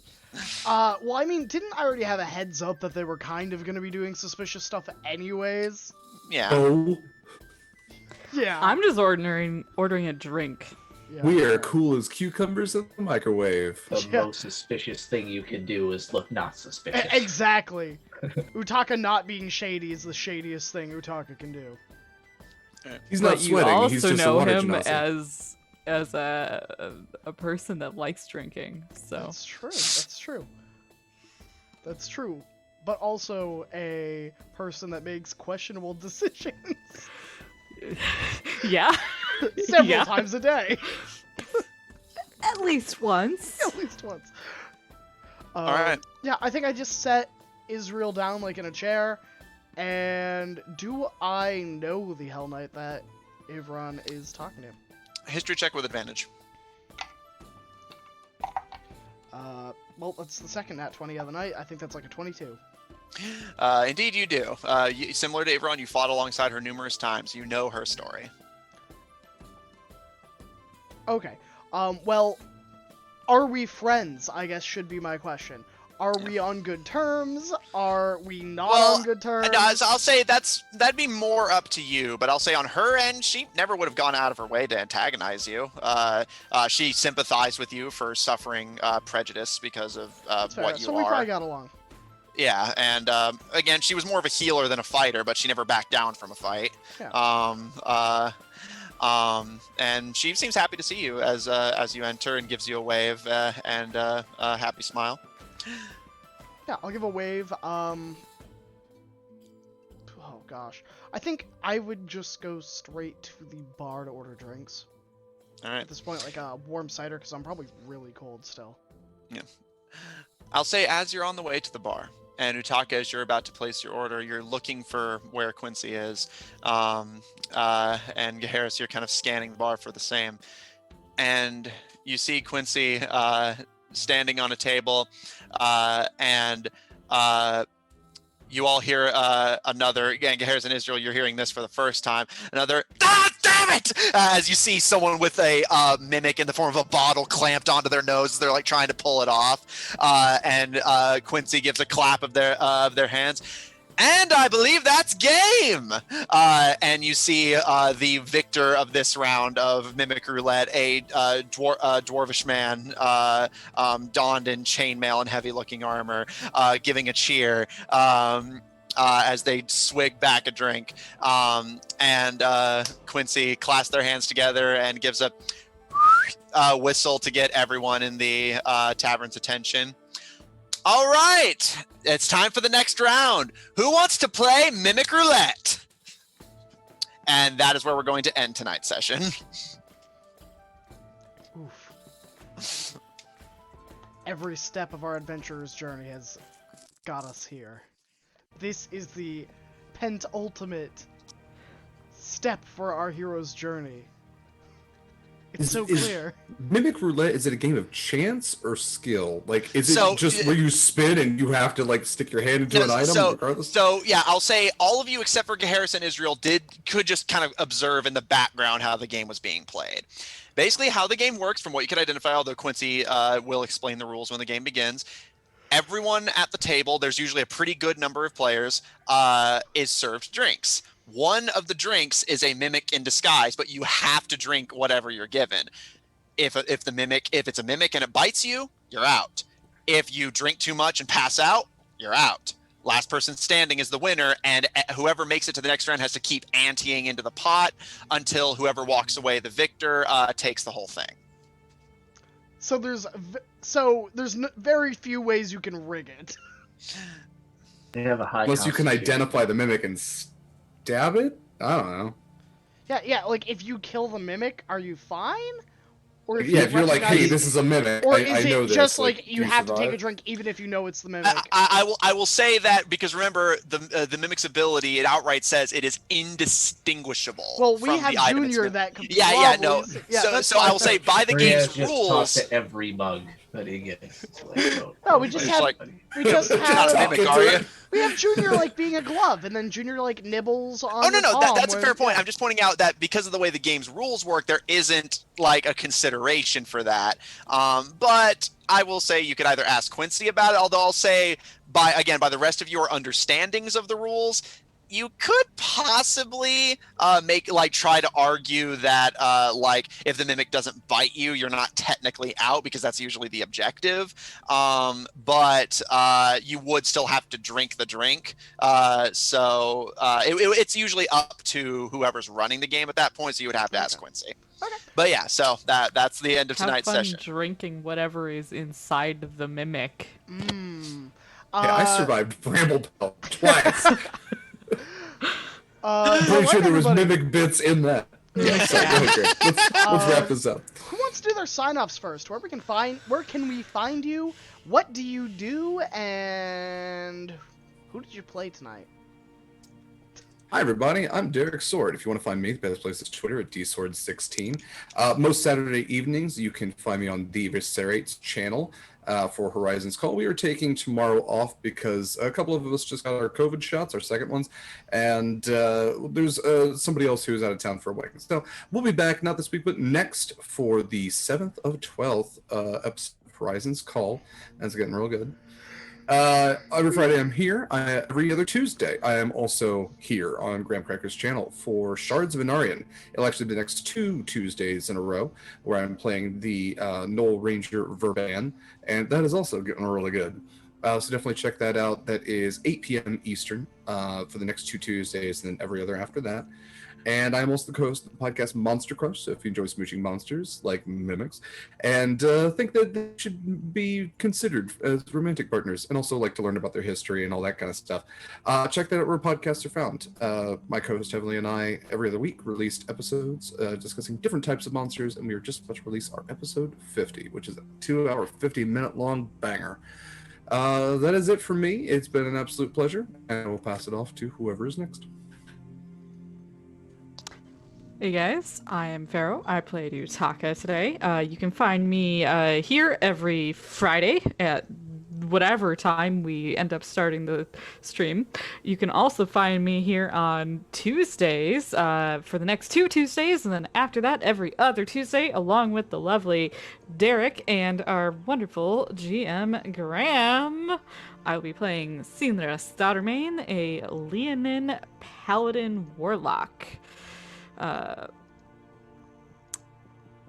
And yeah, that is really taking off, so enjoying that. Otherwise, you can find me on Twitter, and I think we will be linking all the links. Linked And earlier. we'll be doing it again. Or I'll do it again. That's fine. No, I'll do it. And otherwise, I look forward to seeing y'all next week. So I will pass it off to. Hey everybody, it's me, Kari. You can just find me here, only here. I'll be back on Tuesdays in a few weeks for an Arian's Rest. But if you hang out on Tuesdays, just go check out Shards of an Arian. They're just as cool, I'm sure, even though they don't have me. You can also find me here on Fridays. You will not find me anywhere else, and I do not have a Twitter, and I will not have a Twitter, so this is where you can find me. That's it. Good evening, everyone. My name is Jeremy. You can find me on Twitter with the handle Darkstride. As far as games go, this is the only place that you can find me. I'm Graham Cracker's exclusive. And I had the pleasure of playing Ivron Blackmont, the Oath of Devotion Paladin. And yeah, I hope you all enjoyed tonight's episode. I would go. Hello, I was Matt, your DM. I played everyone who wasn't these guys. If you want to see more of my DMing, check out my Tuesday game of Black Ink and Blue Blood on the Odd Tornado Productions Twitch and YouTube channels, where every Tuesday we follow a group of nobles and people of some import journeying across Gaheris and Ivron's homeland, trying to unravel a political conspiracy. They're currently traveling with Ivron's daughter through the Barodel's Underdark, fighting dinosaurs. So that's a lot of fun. If you want to see more of my general writing without players stealing my NPC's magic items, then check out my webcomic Undercommon on Tapas and Webtoon, taking place in the same campaign setting, featuring the first goblin who ever became an adventurer. And other than that, if you want to see more of any other of my stuff that I forgot to mention, or want to see works from other people I get to work with, because everyone's super talented and I was born in tube to DM, check out Odd Tornado Productions Official on Tumblr, where we have links to all of our stuff. It's all really good. I have a t-shirt of the Hummelverse. Their stuff's really good. Check it out. And that's about it for me.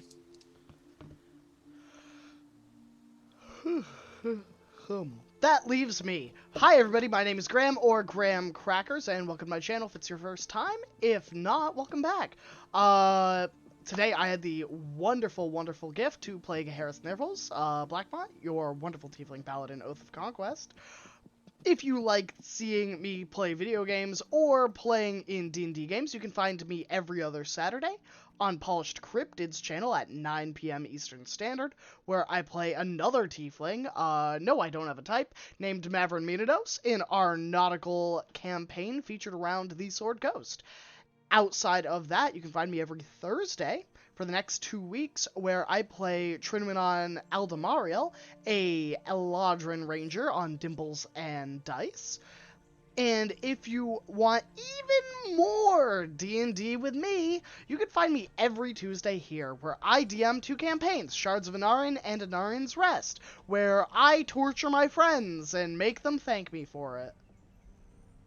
Outside of that, there are some other things in the works that I cannot tell you yet, even though I love you dearly, dearly, and so much. Maybe they're in space, maybe they're Star Wars.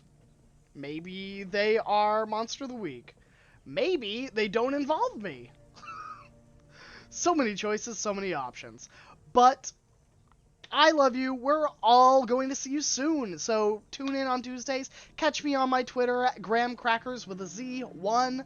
Or, you can catch us on various other places and projects. We're going to go raid a good dear friend of mine, one of my very dearest and very wonderful friends, Katie, who was the 3rd DM I ever had on an online game on a stream.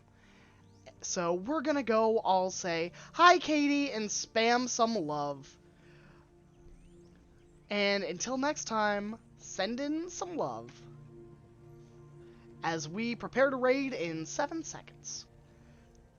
And if you have any questions for the cast that you would like to ask us on a week where maybe someone's missing, DM them to me on Twitter, and we'll do a little talk show about it, maybe. Ta-ta!